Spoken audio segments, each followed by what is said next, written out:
திருச்சிற்றம்பலம். கிட்டல நீரைகனி அப்பும் உடவள் பொறி கப்பிய கரிமுகன் அடிகேணி கற்றிடும் அடி அவர் புத்தியில் நுரைபவர் கற்பகமன வினை கடிதேகும் தமும் அதியமும் வைத்திடும் அரண் மகன் மற்பொரு தீரல் போய மதையானை மத்தள வைரனை உத்தமி புதல்வனை மட்டவில் மலர் கொடு பணிவேனே முத்தமிழ் அடைவினை முற்படுகிறதனில் முற்பட எழுதிய முதல்வோனே முப்புறம் எரி செய்த அச்சுவன் உரை ரதம் அச்சது பொடி செய்த அதிதீரா அத்துயரது கொடு சுப்பிரமணிபடும் அப்புணம் அதனிடைவமாகி அக்குற மகளுடன் அச்சிறு முருகனை அக்கணமணம் அருள் பெருமா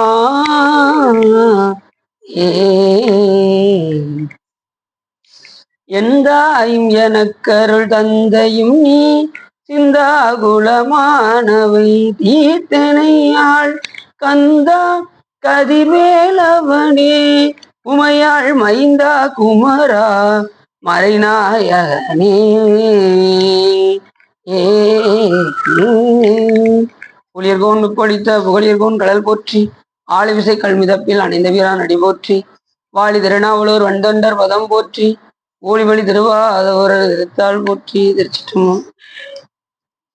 எல்லாம் வல்ல சிவகாமியம்பாளுடன் ஆகிய பல வைத்தியநாத சுவாமியுடைய பெரும் கருணையினாலே நாம் திருச்செந்தூர் புராணத்தில் சுகபிரமரி ஸ்ரீ பூசித்த அத்தியாயத்தில் பகுதி 5 பற்றி சிந்திப்பதற்கு திருவருளும் குருவருளும் அடியார் அருளும் கூட்டியுள்ளது. நாம் எப்பொழுதுமே ஒரு பாடலை சிந்தித்து செல்வோம். அதன் அடிப்படையில் என்று மலையாறு கூறு எல வேல் வாங்கினானே வணங்கி அன்பின் நிலையான மாதவம் செய்குமின் நும்மை நாடி வரும் தொலையா வழிக்கு பொதிசோறும் உற்ற துணையை கண்டீர் இலையாயினும் வெந்தது ஏதாயினும் பகிர்ந்து ஏற்றவர்க்கே என்று அற்புதமாக கூறுகின்றார் நமது அருணைநாத குரு. என்ன சொல்ல வருகின்றார் என்று சொன்னால், மலையாறு கூறு எல என்று சொல்லும்போது அந்த கிரௌஞ்ச மலையை தன் வேலினால் வீழ்த்திய முருகப்பெருமானை வேல் வாங்கினானை வணங்கி அந்த பெருமானை வணங்கி யார் ஒருவர் அன்பின் நிலையான மாதவம் செய்கின்றார்கள் என்று பார்த்தால், யார் மாதவம் செய்கிறார்களோ அவர்களே முருகப்பெருமானுடைய திருவடியை வணங்க முடியும். தவம் இல்லாத இடத்துல சிவம் வராது. தவம் இல்லைன்னா சிவம் வராது. முருகப்பெருமானை நம்ம அடைய வேண்டும் என்றால் தவம் செய்ய வேண்டும். அது எப்படி தவம் செய்யணுமா? மாதவம் செய்யணுமா. மாதவம் செய்திட தென் திசை வாழ்ந்திட தீதில்லா திருத்தொண்ட தொகை தர ஓதுவார் அவர் மேல் மனம் போக்கிட காதல் மாதரும் காட்சியில் கண்ணினார் என்று சொல்வதற்கினங்க முதல்ல நாம் இந்த பூமியில பிறந்தது பெரிய ஒரு புண்ணியம். ஏன்னா இந்த அதுலேயும் தமிழ்நாட்டில், அதுலேயும் குறிப்பாக இந்த பாண்டிய நாட்டில் வந்து பிறப்பது ரொம்ப ரொம்ப அரிது. ரொம்ப தவம் செஞ்சவங்க தான் இந்த பாண்டிய நாட்டில் வந்து பிறக்க முடியும்னு மாணிக்கவாச பெருமானே சொல்றாரு. ஏன்னா இது எப்பேற்பட்ட இடம்னா சிவலோகம் அப்படிங்கிறாரு. இப்போ நீங்கள் உட்காந்துருக்கிற இடம்லாம் ஞானிகளும் ரிஷிகளும் முனிவர்களும் அமர்ந்த இடத்துல நீங்கள் அமர்ந்திருக்கீங்க. ஏனென்றால் மீனாட்சி அம்மையாரை திருமணம் முடிக்க வரும்போது சிவபெருமான் கைலாயமலையிலிருந்து வரும்போது அவர் கூட எத்தனை பேர் வருவாங்க? முனிவர்களும் ரிஷிகளும் ஞானிகளும் வருவாங்களா? அப்போ வரும்போது மீனாட்சி கோயில் பத்துமா? அப்போ சாமி என்ன பண்ணாரா? இந்த பாண்டிய நாடே சிவலோகமாகுக அப்படின்னாரு. பாண்டிய நாடு எங்க இருந்து எது வரைக்கும்? மதுரையிலிருந்து கன்னியாகுமரி வரைக்கும் பாண்டிய நாடு தான். அதனாலதான் பாண்டிய நாடு பாட்டுடைத்து என்றும் முத்துடைத்து என்றும் பல சிறப்புகளை எல்லாம் பெறுகின்றது. அப்படி தவம்னா சும்மா சாதாரண தவம்லாம் கிடையாது. மாதவம் செய்திருந்தால்தான் இந்த பூமியில வந்து தமிழ்நாட்டில் வந்து பிறக்க முடியும். அதுலேயும் குறிப்பா ரொம்ப ரொம்ப தவம் செஞ்சிருந்தாதான் பாண்டிய நாட்டில் பிறக்க முடியும். அதுலேயும் ரொம்ப ரொம்ப தவம் செஞ்சிருந்தாதான் சிவபெருமானை வணங்க முடியும். அதுலேயும் ரொம்ப ரொம்ப தவம் செஞ்சிருந்தாதான் புண்ணிய காரியங்கள்லாம் இறைவனை நினைந்து நினைந்து செய்ய முடியும். அடியார் திருக்கூட்டத்துல கூட முடியும். இதெல்லாம் பெருமானுடைய பெரும் கருணையினால நமக்கு வாய்த்திருக்கின்றது. நல்ல ஒரு அடியார் கூட்டம் கிடைச்சிருக்கு, வழிபாடு கிடைச்சிருக்கு, தீட்சை கிடைச்சிருக்கு, நல்ல குருநாதர் கிடைச்சிருக்காரு. இதெல்லாம் நினைக்கும் போது எவ்வளவு ஆனந்தம். யோசிச்சு பாருங்க. எத்தனையோ பேர் இன்னும் தீட்சை எடுக்காம இருக்காங்க. எத்தனையோ இன்னொரு வழிபாட்டுக்கு வராம இருக்காங்க. இன்னும் எத்தனையோ பேர் இன்னும் பிறவிக்கே வராத உயிர்கள் எல்லாம் இன்னும் எத்தனையோ இருக்கு. அந்த விதத்துல நாமெல்லாம் எவ்வளவோ புண்ணியம் பண்ணியிருக்கிறதுனாலதான் சாமி நம்மளை இங்க வந்து பிறக்க வைத்து இருக்கிறார். அவர் சொன்ன மாதிரி இன்னும் எத்தனை எத்தனை பிறப்போ, இன்னும் எத்தனை எத்தனை யுகங்களோ அப்படின்னு பட்டினத்தார் சொன்ன மாதிரி நமக்கு எத்தனை பிறவி வருதுன்னு சொல்ல முடியாது. ஆனா அடுத்த ஒரு பிறவி வந்தால் ஒரு நல்ல பிறவி வரணுமா வேண்டாமா? அப்போ என்ன செய்யணும்? சாமியார் நல்லா வழிபாடு செய்யணும். பிறவி வருவது கட்டாயம் வரும். பக்குவம் வர வரைக்கும் பிறவி வந்துட்டு தான் இருக்கும். அப்ப அந்த பிறவியும் இறைவனை நினைக்கிற மாதிரி பிறவி வரணும்ல. அதை விட்டுட்டு பிளாட்ஃபார்மத்திலையும் இறைவனை நினைக்காத இடத்துலையும் போய் பிறந்தா எப்படி இருக்கும் நம்ம வாழ்க்கை? யோசிச்சு பாருங்க. நரகத்துல இருந்த மாதிரி இருக்கும். அதனால சாமியோட கருணையினால நாம இப்படி வழிபாடு செய்யறோம் அப்படின்னா ஏற்கனவே பண்டை பிறவில நாம இறைவனை வழிபாடு செய்து ஏற்றிய காரணத்தினால் உன்னை நீபுரி நல்வினை பயனிடை வாணனை வாயார ஏத்தி பண்ணியும் ஆதரித்தும் ஏற்றியும் வழிபடும் அதனாலினர் ஞான சம்பந்த பெருமான் பண்டை பிரிவிலே சிவபெருமானை ஏற்றி போற்றி வழிபாடு செய்த காரணத்தினாலதான் இந்த பிரிவு உனக்கு கிடைச்சிருக்குப்பா அப்படின்னு ஞான சம்பந்த பெருமான் சொன்னார். எப்படி சொல்றாரு பாத்தீங்களா? உன்னை நீபுரி நல்வினை பயனிடை, ஏற்கனவே அந்த நல்லது செஞ்சிருக்கிறதுனாலதான் சாமி நம்மளை இங்க வந்து பிறக்குமாறு செய்திருக்கின்றார். அப்போ எப்படி தவம் நம்ம செஞ்சிருக்கோம்னா மாதவம் செஞ்சிருக்கோம். மாதவம் செய்து என்ன சொன்னாரு? நிலையான மாதவம் செய்குமின், அப்படி செஞ்சா நம்மை நாடி வரும், திருவருள் உங்களை நாடி வரும். இல்லைன்னா நாடி வருவதற்கான வாய்ப்பே கிடையாது. சாமி நம்மளை தேடி வரணுமா? நீங்க அறம் செஞ்சுக்கிட்டே இருங்க, தர்மம் செஞ்சுக்கிட்டே இருங்க, உங்களை தேடி இறைவன் ஓடி வந்துடுவார். நீங்க இறைவனை போகிறத காட்டணும், இறைவன் உங்களை தேடி வந்தா எப்படி இருக்கும்?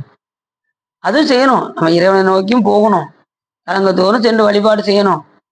நீங்க அறம் செஞ்சுக்கிட்டு இருந்தீங்கன்னா இறைவன் உங்களை தேடி பக்கத்துல வந்துகிட்டே இருப்பார். அதனாலதான் தாளாத அறம் செய்மீன் தடம் கண்ணான் மலரோனும் கீழ்வேலூர் நின்றான் திரு கேதாரமினீரே என்று கூட சுந்தரம் சுவாமிகள் பாடினார்.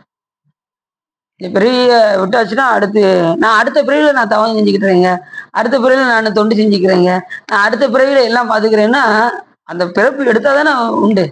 மனித பிறவி வந்தாதான் உண்டு. இல்லைன்னா என்ன செய்ய முடியும் சொல்லுங்க? மனித பிறவி வரலைன்னா சாமி வழிபாடு பண்ண முடியுமா? பாம்பா பள்ளியா பிறந்தா இறைவனை வழிபாடு செய்ய முடியுமா? யோசிச்சு பாருங்க. இப்ப நல்லா கை காலெல்லாம் நல்லா கொடுத்துருக்காரு, இந்த கையை எடுத்து நல்லா கும்பிடு மாடி செஞ்சிருக்காரு. இதை விட்டுட்டு நான் அடுத்த பிறவில பாத்துக்கிறேன் அப்படின்னா பிறவி வீணா போயிடும். அரிது அரிது மாயிடராய் பிறத்தல் அரிது, அதிலும் கூன்குருடு செவிடு நீங்கி பிறத்தல் அதை விட அரிது, அதிலும் அரைஞ்சிருது ரொம்ப ரொம்ப சிறப்பு அப்படின்னு சொல்லி சொல்றாரு அவை பாட்டி. இந்த பிறவி எடுத்து நாம அந்த அறம் செய்யலாம் அப்படின்னா நம்ம ஏதோ அவங்க தகுதிக்கு ஏற்ப அறம் செய்யணும். நீ நான் 100 ரூபா சம்பாதிக்கிறேன்னா 1 ரூபாயாவது தர்மம் செய்யணும். 1000 ரூபா சம்பாதிக்கனா ஒரு 100 ரூபாயாவது தர்மம் செய்யணும். 1,00,000 ரூபா சம்பாதிக்குமா ஒரு 1000 ரூபாயாவது தர்மம் செய்யணும். அப்படி ஒரு மடங்காவது என்ன செய்யணும்? சிவபுண்ணியங்களை செய்யணும். தினசரி அறம் செய்யணும். தினசரி சாப்பிட்றோம்ல, என்னைக்காவது அது ஒரு வேலை கூட விட மாட்டேங்கும். 3 வேளை கரெக்டா சாப்பிட்றோம். அதே போல இறைவனையும் அன்றாடம் போய் தொழணும். அறமும் விடாம ஒரு நாள் தவறாம செஞ்சுக்கிட்டே இருக்கணும். நம்மளால இயன்ற அளவு துட்டு கொடுக்க முடியாட்டினாலும், என்கிட்ட துட்டு எல்லாம் கிடையாதுங்க, எனக்கு அந்த அளவுக்கு வசதியெல்லாம் கிடையாது, அந்த அளவுக்கு எனக்கு அரைஞ்சிற அளவுக்கு எனக்கு துட்டு கிடையாது அப்படின்னா ஏதோ நம்மளால இயன்றது ஒரு அடியார்களுக்கு மலர் பறித்து கொடுப்பது, அந்த மாதிரி தொண்டு செய்யறது அரைஞ்சது. நம்மளால இயன்றது ஒரு சிவபூஜை பொருள் அடியார்களுக்கு வாங்கி கொடுக்கறது, இது திருக்கோயிலுக்கு வந்து எண்ணெய் வாங்கி கொடுக்கறது, சிவபுண்ணியங்களா செஞ்சுக்கிட்டே இருக்கணும். சும்மாவே இருக்கக்கூடாது, ஏதாவது பண்ணி செஞ்சுக்கிட்டே இருக்கணும். சிவபுண்ணியங்களா செஞ்சுக்கிட்டே இருக்கணும். இப்போ இந்த துளசி சிவகம் லட்சுமி சிவகம் 2 பேருக்கும் பாக்கியம் கிடைச்சிருக்கு. அவங்க திங்கக்கிழமை பிரசாதம் போறாங்க, அவங்க வியாழக்கிழமை பிரசாதம் போறாங்க. இந்த மாதிரி ஒரு பாக்கியம் கிடைச்சிருக்கு. என்ன இதெல்லாம் வந்து பயன்படுத்திக்குது. அது கொண்டு அதான் சிறப்பு. அதான் சொல்றேன், இந்த மாதிரி அடியார்களுக்கு அன்னம் படைக்கிறது ஒரு பெரிய வாய்ப்பு. இதெல்லாம் நம்ம பயன்படுத்திக்கணும். இப்ப யாரு போட சொன்னாலும் போட்டுருவாங்க. இதெல்லாம் அவங்களுக்கு ஒரு வாய்ப்பு கிடைச்சிருக்கு, அதை பயன்படுத்துறாங்க. சரி, இப்படி நாம என்ன செய்யணும்னா மாதவம் செய்து இருந்தா தான் இந்த தமிழ்நாட்டில் நாம வந்து வளர்க்க முடியும். அதுலேயும் பிறந்து சிவபெருமானை வணங்கணும் அப்படின்னா சாதாரண விஷயம் இல்லை. அப்படி மாதவம் செய்தால் நம்மை நாடி வரும். எது நாடி வரும்? வேல் வாங்கினவன் வந்து உங்களை வந்து நாடி வருவார். வேலை யார் வச்சிருக்கான்?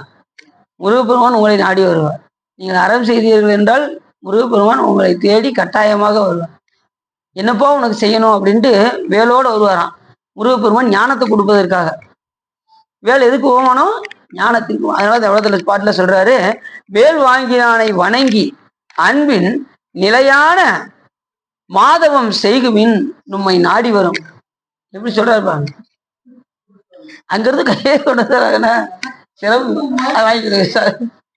சிறப்பு இப்பதான் ஆரம்பிச்சிருக்கோம். அதனாலதான் சுந்தரம் சுவாமிகள் மாதவம் செய்துட்டு தென் திசை தென் திசையில தான் மாதவம் செஞ்சுட்டு வந்து பிறக்க முடியும். சுந்தரம் சுவாமிகள் அதனாலதான் தமிழ்நாட்டுல வந்து பிறக்க வச்சாரு. மாதவம் செய்துட்டு தென் திசை வாழ்ந்த தென் திசையில போய் வாழ்ப்பா அப்படின்னு சொல்லி சிவபெருமான் அங்க கைலாய மலையிலிருந்து அனுப்பி விட்டாரு. என்ன செஞ்சிருந்தாரு? தவம் எப்படி செஞ்சிருந்தாரு? மாதவம் பண்ணியிருந்தார். அதனால தென் திசையில வந்து வாழ வந்தார். திருநாவலூர் வந்து அவதாரம் செய்தார் சுந்தரம் சுவாமி. மாதவம் செய்திட தென் திசை வாழ்ந்திட தீதில்லா திருத்தொண்ட தொகை தருவதற்காக அந்த ஒரு பதியத்தை கொடுக்கறதுக்கு ஒரு பிறவியை கொடுத்துருக்காரு பாருங்க சாமி.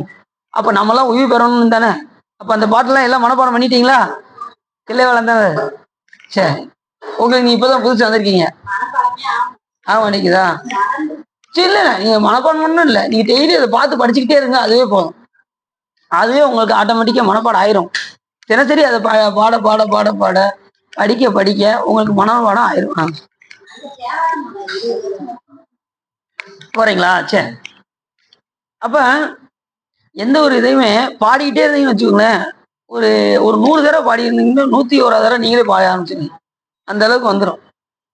இந்த மனப்பாடம் செய்யறவங்களும் பாத்தீங்கன்னா, இப்ப பாட்டை வருவாங்க. தோளுடைய செவியன் விடையேறி ஒரு தூவன் மதிசூடு காடுடைய சுடலை பொடி பூசி என் உள்ளம் கவர் டெய்லி படிச்சுக்கிட்டே தாங்க வச்சுக்கோங்க. 101 தடவை அவங்களே பாடிடுவாங்க. இது நம்ம இதான் சொல்லுவோமே, இதுதான் தெரியுமே அப்படின்ட்டு 101 தடவை அவங்களே தோளுடைய செவியன் விடையேறி ஒரு தூவன் மதிசூடு. எல்லாருமே பாருங்க சிவபுராணம்லாம் எப்படி மனப்பாடம் பண்ணியிருப்பாங்கன்னா 100 எல்லாரும் படிக்கல கூட சேர்ந்து பாடுவாங்க. எங்க அம்மாக்கெல்லாம் அப்படிதான். தினசரி கோயிலுக்கு அன்றாடம் பள்ளியார் பூஜைக்கு போவாங்க. அங்க அடியாள் பாடுறத கேட்டுக்கிட்டே இருப்பாங்க. தொல்லை இரும்பிறவி சூழும் தலைவிக்கு அல்லல் அறுத்து அவங்க கூடயே சேர்ந்து பாட பாட இப்ப கண்ணை மூடிட்டு பாடுவாங்க. ஏன்னா அந்த கேள்வி ஞானம்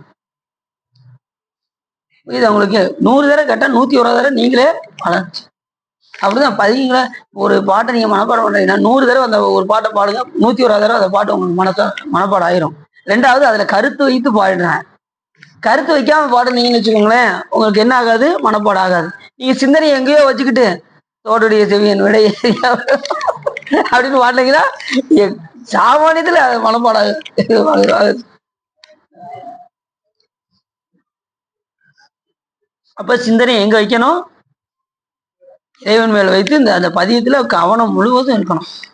இருந்தா தான் மனப்பாடம் ஆகும், இல்லைன்னா ஆகாது. சரி, அப்படி மாதவம் செய்திட தென் திசை வாழ்ந்திட தீதில்லா திருத்தொண்ட தொகை தர போதுவார் அவர் மேல் வனம் போக்கிட காதல் மாதரும் காட்சியில் கண்ணினார். சிவபெருமானே பார்க்கும்படி செஞ்சு இந்த திருத்தொண்ட தொகை நாமெல்லாம் உயிர் பெறுவதற்காக, இந்த திருத்தொண்ட தொகை தருவதற்காக சுந்தரமுத்து சுவாமிகளை கைலாயமலையிலிருந்து இந்த மண்ணுலகத்திற்கு அனுப்பி அந்த திருத்தொண்ட தொகை பாடி முடிஞ்சதும் கடைசி திரு அஞ்சை களத்துல போய் விட்டேன் மனை வாழ்க்கை விட்டு ஒளிந்தேன்னாரு. போதும்பா அப்படின்னாரு. அடுத்த நிமிஷமே வெள்ளை யானையை வரவழைத்து சாமி கூட்டு போயிட்டார். அந்த கடமை முடிஞ்சதும் கூட்டு போயிடுறாரு. நமக்கு இங்க என்ன கடமை இருக்கு? நம்மளை எதுக்கு இங்க அனுப்பியிருக்காரு? யோசிச்சு பாருங்க. தவம் செய்யறதுக்காக. தவம் செஞ்சா மனைவி யார் மனைவி? அவங்க அடுத்து முடிச்சு இவருக்கு கைலாயம் போனதுமே அடுத்த நிமிஷம் இவங்க அவங்க 2 பேரும் அம்பாளுக்கு கமலி அணிந்ததே போயிட்டாங்க. ஆமா, பரவநாச்சியாரும் சங்கநாச்சியார் 2 பேருமே அது சொல்றாங்கல்ல, கடைசி சொல்றாங்கல்ல. அவங்க இவர் எப்படி சாமிகிட்ட போனாரோ அப்படி அவங்க கடமை முடிஞ்சது நேரம் அம்பாள்கிட்ட போயிட்டாங்க. அந்த கடமை முடிஞ்சதும் அவங்க கைலாயம் போயிடுவாங்க. அதே மாதிரி அந்த சுந்தரம் சாமிகளுக்கு பேசி மனம் முடிச்சாங்கல்ல, புத்தூர் சடங்கு விஸ்வாச்சாரியோடைய பொண்ணு முதல்ல திருமணம் முடிக்க போனார்ல சுந்தரம் சாமிகள். அந்த பொண்ணு என்ன ஆனாங்க? அந்த சுந்தரம் சாமியோட நாமத்தை சொல்லியே அந்த காலத்துல வேற கல்யாணம் முடிக்க மாட்டாங்க. பேசிட்டாலே மனம் பேசிட்டாலே அவங்கதான் கணவன் சொல்லி வாழ்வாங்க அந்த காலத்துலலாம். இப்பெல்லாம் எப்போடா கழட்டி விட்டுட்டு அடுத்த கல்யாணத்தை முடிப்போம் தான் இப்ப இருப்பாங்க. பேசி முடிச்சதும் உடனே அந்த அவரையே கணவராக ஏற்று நம்பி ஆரூரன் சொல்லியே கைலாயம் போயிட்டாங்க. யாரு அந்த அம்மா புத்தூர் சடங்கவி சிவாச்சாரியாருடைய பொண்ணு. இந்த பேரெல்லாம் அதுல வரல. அந்த சடங்கவி சிவாச்சாரியோட பொண்ணுன்னு தான் போட்டிருக்காங்க. அவங்க சுந்தரம் சுவாமியுடைய நாமத்தை சொல்லி, சுந்தரம் சுவாமியுடைய நாமத்தை சொல்லியே முக்தி அடைஞ்ச ஆன்மாக்கள் நிறையா. நம்ம பெருமலை குரும நாயனாரும் அப்படிதான். அவரை பார்த்தது கூட கிடையாது. சுந்தரம் சுவாமியை பார்த்தது கூட கிடையாது. அவருடைய புகழை கேட்டே அந்த நாமத்தை நம்பி யாருன்னு சொல்லியே அப்படி அப்படி அமர்ந்த குளத்துல உட்காந்து குண்டல் சக்தியை எழுப்பி அந்த உயிரை இடர்களை பின்களை வழியாக சுழுகுண நாடியை செலுத்தி கபால வழியா வெடிச்சு நேர கைலாயத்துக்கு போய் நிப்பாட்டிட்டாரு. அப்ப எவ்வளவு சிறப்பு.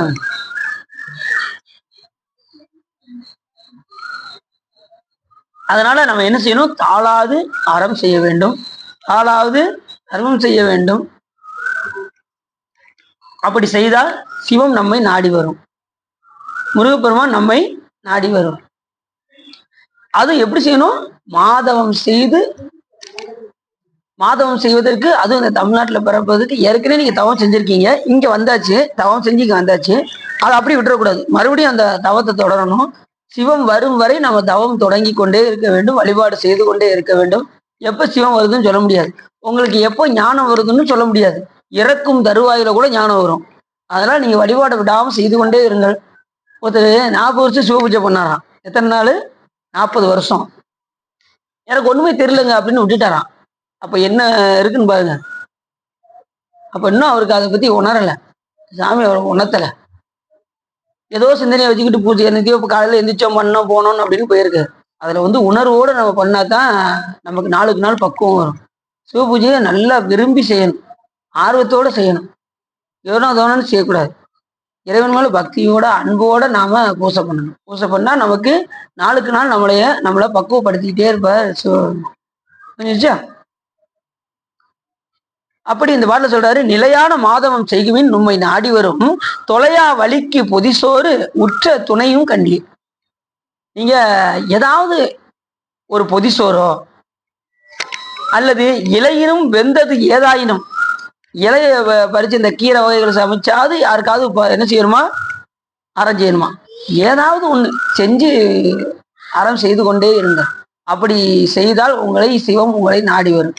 எதுவுமே செய்ய மாட்டேன், நான் இப்படியே இருப்பேன், இருக்க நான் பணத்தை சேர்த்துக்கிட்டே இருப்பேன் அப்படின்னா யார் வருவா? யமன் தான். சிவன் வரமாட்டார், யமன் தான் வருவார். அதனால நமக்கு உங்களுடைய பொருளை எல்லாம் நீங்க என்ன செய்ய வேண்டும் என்றால் அருளாக பொருளை எல்லாம் அருளாக மாற்ற வேண்டும். அருளாக மாற்றுவதற்கு என்ன செய்யணும்? அடியார்களுக்கும் சுவாமிக்கும் கொடுத்துக்கிட்டே இருக்க நமக்கு நோய் நொடிகள் வராது. அங்க போய் கொடுக்க வேண்டியது இல்லை. இங்க கொடுத்தாச்சுன்னா அங்க போய் கொடுக்க வேண்டிய சூழ்நிலை வராது. நீங்க இங்க கொடுக்கறதுக்கு யோசிச்சீங்கன்னா மொத்தமா கொண்டு போய் எங்க கொடுக்கணும்? ஆசிரியர்காண்ட கொண்டு போய் கொடுக்கணும். ஒரு 5 லட்சத்துக்கு கட்டு, ஒரு 10 லட்சத்துக்கு கட்டு அப்படின்னு ஒரு நிமிஷத்துல நீங்க சேர்த்து வச்ச அத்தனை செலவும் ஒரு நிமிஷத்துல போயிடும். அதுக்கு இங்க அடியார்களுக்கு இது செஞ்சா உங்களுக்கு கடைசி காலத்துல சிவபுண்ணியம் உங்க கூடயே வரும். புரியுதா உங்களுக்கு? புரியுதா? நல்லா அறம் செஞ்சா இது நம்ம போவையிலே கொண்டு போகலாம். நீங்க 10 கோடி சேர்த்து வச்சுட்டு நீங்க போவையில கொண்டு போக முடியுமா? நீங்களும் அனுபவிக்காம பிறருக்கும் கொடுக்காம போய் சேர வேண்டியதான். கடைசி பிள்ளைகிட்ட கொடுப்பீங்க. பிள்ளைங்க அனுபவிச்சாதான் போச்சு. இல்லைன்னு வச்சுக்கோங்க, அது நல்ல குழந்தைகள் அமையலன்னு வச்சுக்கோங்க, அதுவும் பாலா போயிடும். எங்க கடைக்கு பக்கத்துல ஒருத்தர் இருக்காரு, 10 காம்பவுண்டுக்கு சொந்தக்காரர். எத்தனை காம்பவுண்டு? 10 காம்பவுண்டு. அவ்வளவு வசதி வாய்ப்புகள். ஆனா 10 பைசா தர்மம் செய்ய மாட்டேன். யாரு வந்தாலும் போரியா என்னவனுக்கு அப்படின்ட்டு, யாராவது கேட்டு வந்தாலும் போரியா என்னவனுக்கு அப்படின்னு ஒரு சத்தம் போட்டுருவாரு. அப்படி இருந்தவர் இப்ப என்னாச்சுன்னா ஆளு காலி, ஆளே இல்லை. என்ன கேட்கலாம், ஒரு ஆக்சிடென்ட்ல இறந்து போயிட்டாரு. பையனுக்கு சொத்து போயிடுச்சு. இப்ப பையன் அதை பாதுகாக்கணும்ல. பையன் என்ன ஆச்சு தெரியுமா உங்களுக்கு? அவன் பேங்க்ல அப்ரேச்சரை வேலை பார்த்தான். அப்ரேச்சரை வேலை பார்த்து அங்க நிறைய அந்த போலி நகைகள் வச்சு செஞ்சு அதுல எல்லாம் பிடிச்சி ரைட் ஆகி இருக்கிற சொத்து பத்தி எல்லாம் கம்ப்ளீட்டா ஒரு நிமிஷத்துல காலியாச்சு. எத்தனை நாள் சேர்த்து வச்ச அவங்க அப்பாவுடைய சம்பாத்தியத்தை ஒரு நிமிஷத்துல எல்லாம் காலி பண்ணிட்டு அந்த பையன். அதான் சொன்ன பார்த்தீங்களா, அந்த பையன் சரியா இருந்தா தான் போச்சு. இல்லைன்னு வச்சுக்கோங்க, என்ன செய்ய முடியும்? யோசிக்க. அதனால தாளாது அறஞ்செய்மீன் தடம் கண்ணான் மலரோனும் கீழ்மேலுற நின்றான் திருக்கேதாரம் இனிரே என்று சொல்வதற்காக தாளாது அறஞ்செய்யணும். அறஞ்செஞ்சாதான் சிவம் வரும், தவம் செஞ்சாதான் சிவம் வரும். இதை எத்தனை சொற்பொழிவுனாலும் சொல்லிக்கிட்டே இருப்போம். நீ இதை ஃபாலோ பண்ணிக்கிட்டே இருக்கணும். ஒவ்வொருத்தரும் நல்லா செய்யறாங்க, சிறப்பு செய்யணும், தர்மம் செஞ்சுக்கிட்டே இருக்கணும். இலையாயினும் வெந்தது ஏதுவாயினும் தர்மம் செய்யணும். என்னத்தையாவது ஒரு இலையை வேக வச்சாவது என்னத்தையாவது தர்மம் செய்யுங்க, சும்மா மட்டும் இருக்காங்க. அப்படிதான் நம்ம நூல்கள்லாம் சொல்லுது, ஏதாவது தர்மம் செஞ்சுக்கிட்டே இருக்கு. அப்படி செஞ்சா சிவபெருமான் என்று அதுவும் எல்லாருக்கும் பகிர்ந்து ஏற்றவர், எல்லாருக்கும் பகிர்ந்து கொடுக்கணும். நான் மட்டும் சாப்பிடணும்னு நினைக்க கூடாது, எல்லாருக்கும் பகிர்ந்து. பகுத்துண்டல் பள்ளி ரோம்புதல் சொல்றாருல பாட்டுல, யாரு வள்ளுவர் சொல்றாரு, தொகுத்துண்டல் எல்லாம் தலை அப்படிம்பாரு, பகுத்துண்டு பள்ளி ரோம்புதல். அதனால எல்லா உயிர்களுக்கும் நாம இறக்க குணம் செலுத்த வேண்டும், எல்லா உயிர்களுக்கும் அன்பு செலுத்த வேண்டும். நம்முடைய நெறியே அன்பு நெறி தான். சிவபெருமானை அடையணும்னா நம்ம அடையக்கூடிய நெறி அன்பு நெறி. சரி, இப்படி இந்த பாட்டுல மிக அற்புதமாக யார் சொல்றா, நமது அருணைநாத பெருமான் சொல்றாரு. இப்ப நம்ம நூலுக்குள்ள போயிட போறோம். சென்ற பிறகு நம்ம விருதாச்சலத்தை பத்தி பார்த்துட்டு இருந்தோம். பழமலைநாதர் திருமுதுகுன்ற பெருமான் அங்கே போய் அங்க சாமி எப்படி இருக்காருன்னா 28 ஆகமங்களும் அங்க சிவலிங்கமா இருக்கு எங்க முதுகுன்றத்துல. அந்த சாமி எப்படிப்பட்டவர்னா ஆகமேஸ்வரர், விருத்தகிரீஸ்வரர் சாமிக்கு பேரு. அங்க விருதாச்சலத்துல காமிகேஸ்வரர், காமிகம் முதலாக வாதுலம் ஈராக 28 ஆகமங்களும் அங்கே சிவலிங்கமாக உள்ளன. இப்ப அதைத்தான் உங்களுக்கு வாசித்து காமிக்க போறேன். காமிகாஸ்வரர், காமிகேஸ்வரர், யோகேஸ்வரர், சிந்தியேஸ்வரர், காரணேஸ்வரர், விஜயேஸ்வரர், அஜரேஸ்வரர், தீபதேஸ்வரர், சூட்சுமேஸ்வரர், சகஸ்ரேஸ்வரர். பாருங்க, சகஸ்ரலிங்கேஸ்வரர் அங்க ஆகமத்துல ஒரு இது சகஸ்ரலிங்கம், மறந்துடக்கூடாது. 28 ஆகமத்துல சுவாமி சகஸ்ரலிங்கேஸ்வரர் இருக்காரு, பாத்துக்கோங்க. சகஸ்ரலிங்கேஸ்வரர், அஞ்சுமானேஸ்வரர், சப்ரபதேஸ்வரர், விஸ்வாசேஸ்வரர், ஸ்வயம்பரேஸ்வரர், அரளேஸ்வரர், வீரேஸ்வரர், ரௌரேஸ்வரர், மகுடேஸ்வரர், விமலேஸ்வரர், சந்திர ஞானேஸ்வரர், முகம்பியேஸ்வரர், புரோத்கிரேஸ்வரர், லலிதேஸ்வரர், சித்தேஸ்வரர், சந்தனேஸ்வரர், சர்வோத்தமேஸ்வரர், பரமேஸ்வரர், கணேஸ்வரர், வாதிலேஸ்வரர். காமிக முதலாகிய வாதலம், இத கடைசி வாதலத்துல வாதிலேஸ்வரர் வரைக்கும் 28 ஆகமங்களும் அங்கே சிவலிங்கமாக உள்ளன. எங்க விருதாச்சலத்துல. விருதாச்சலம் போயிருக்கீங்களா? திருமுதுகுன்றம் போயிருக்கீங்க? நீங்க போனது இல்லையா? போயிருக்கீங்களா? நீங்க எல்லாமே நம்ம ஒரு நாள் 4 நாள் டூர் போகும்போது வந்தீங்களா? நீங்க வரலையா?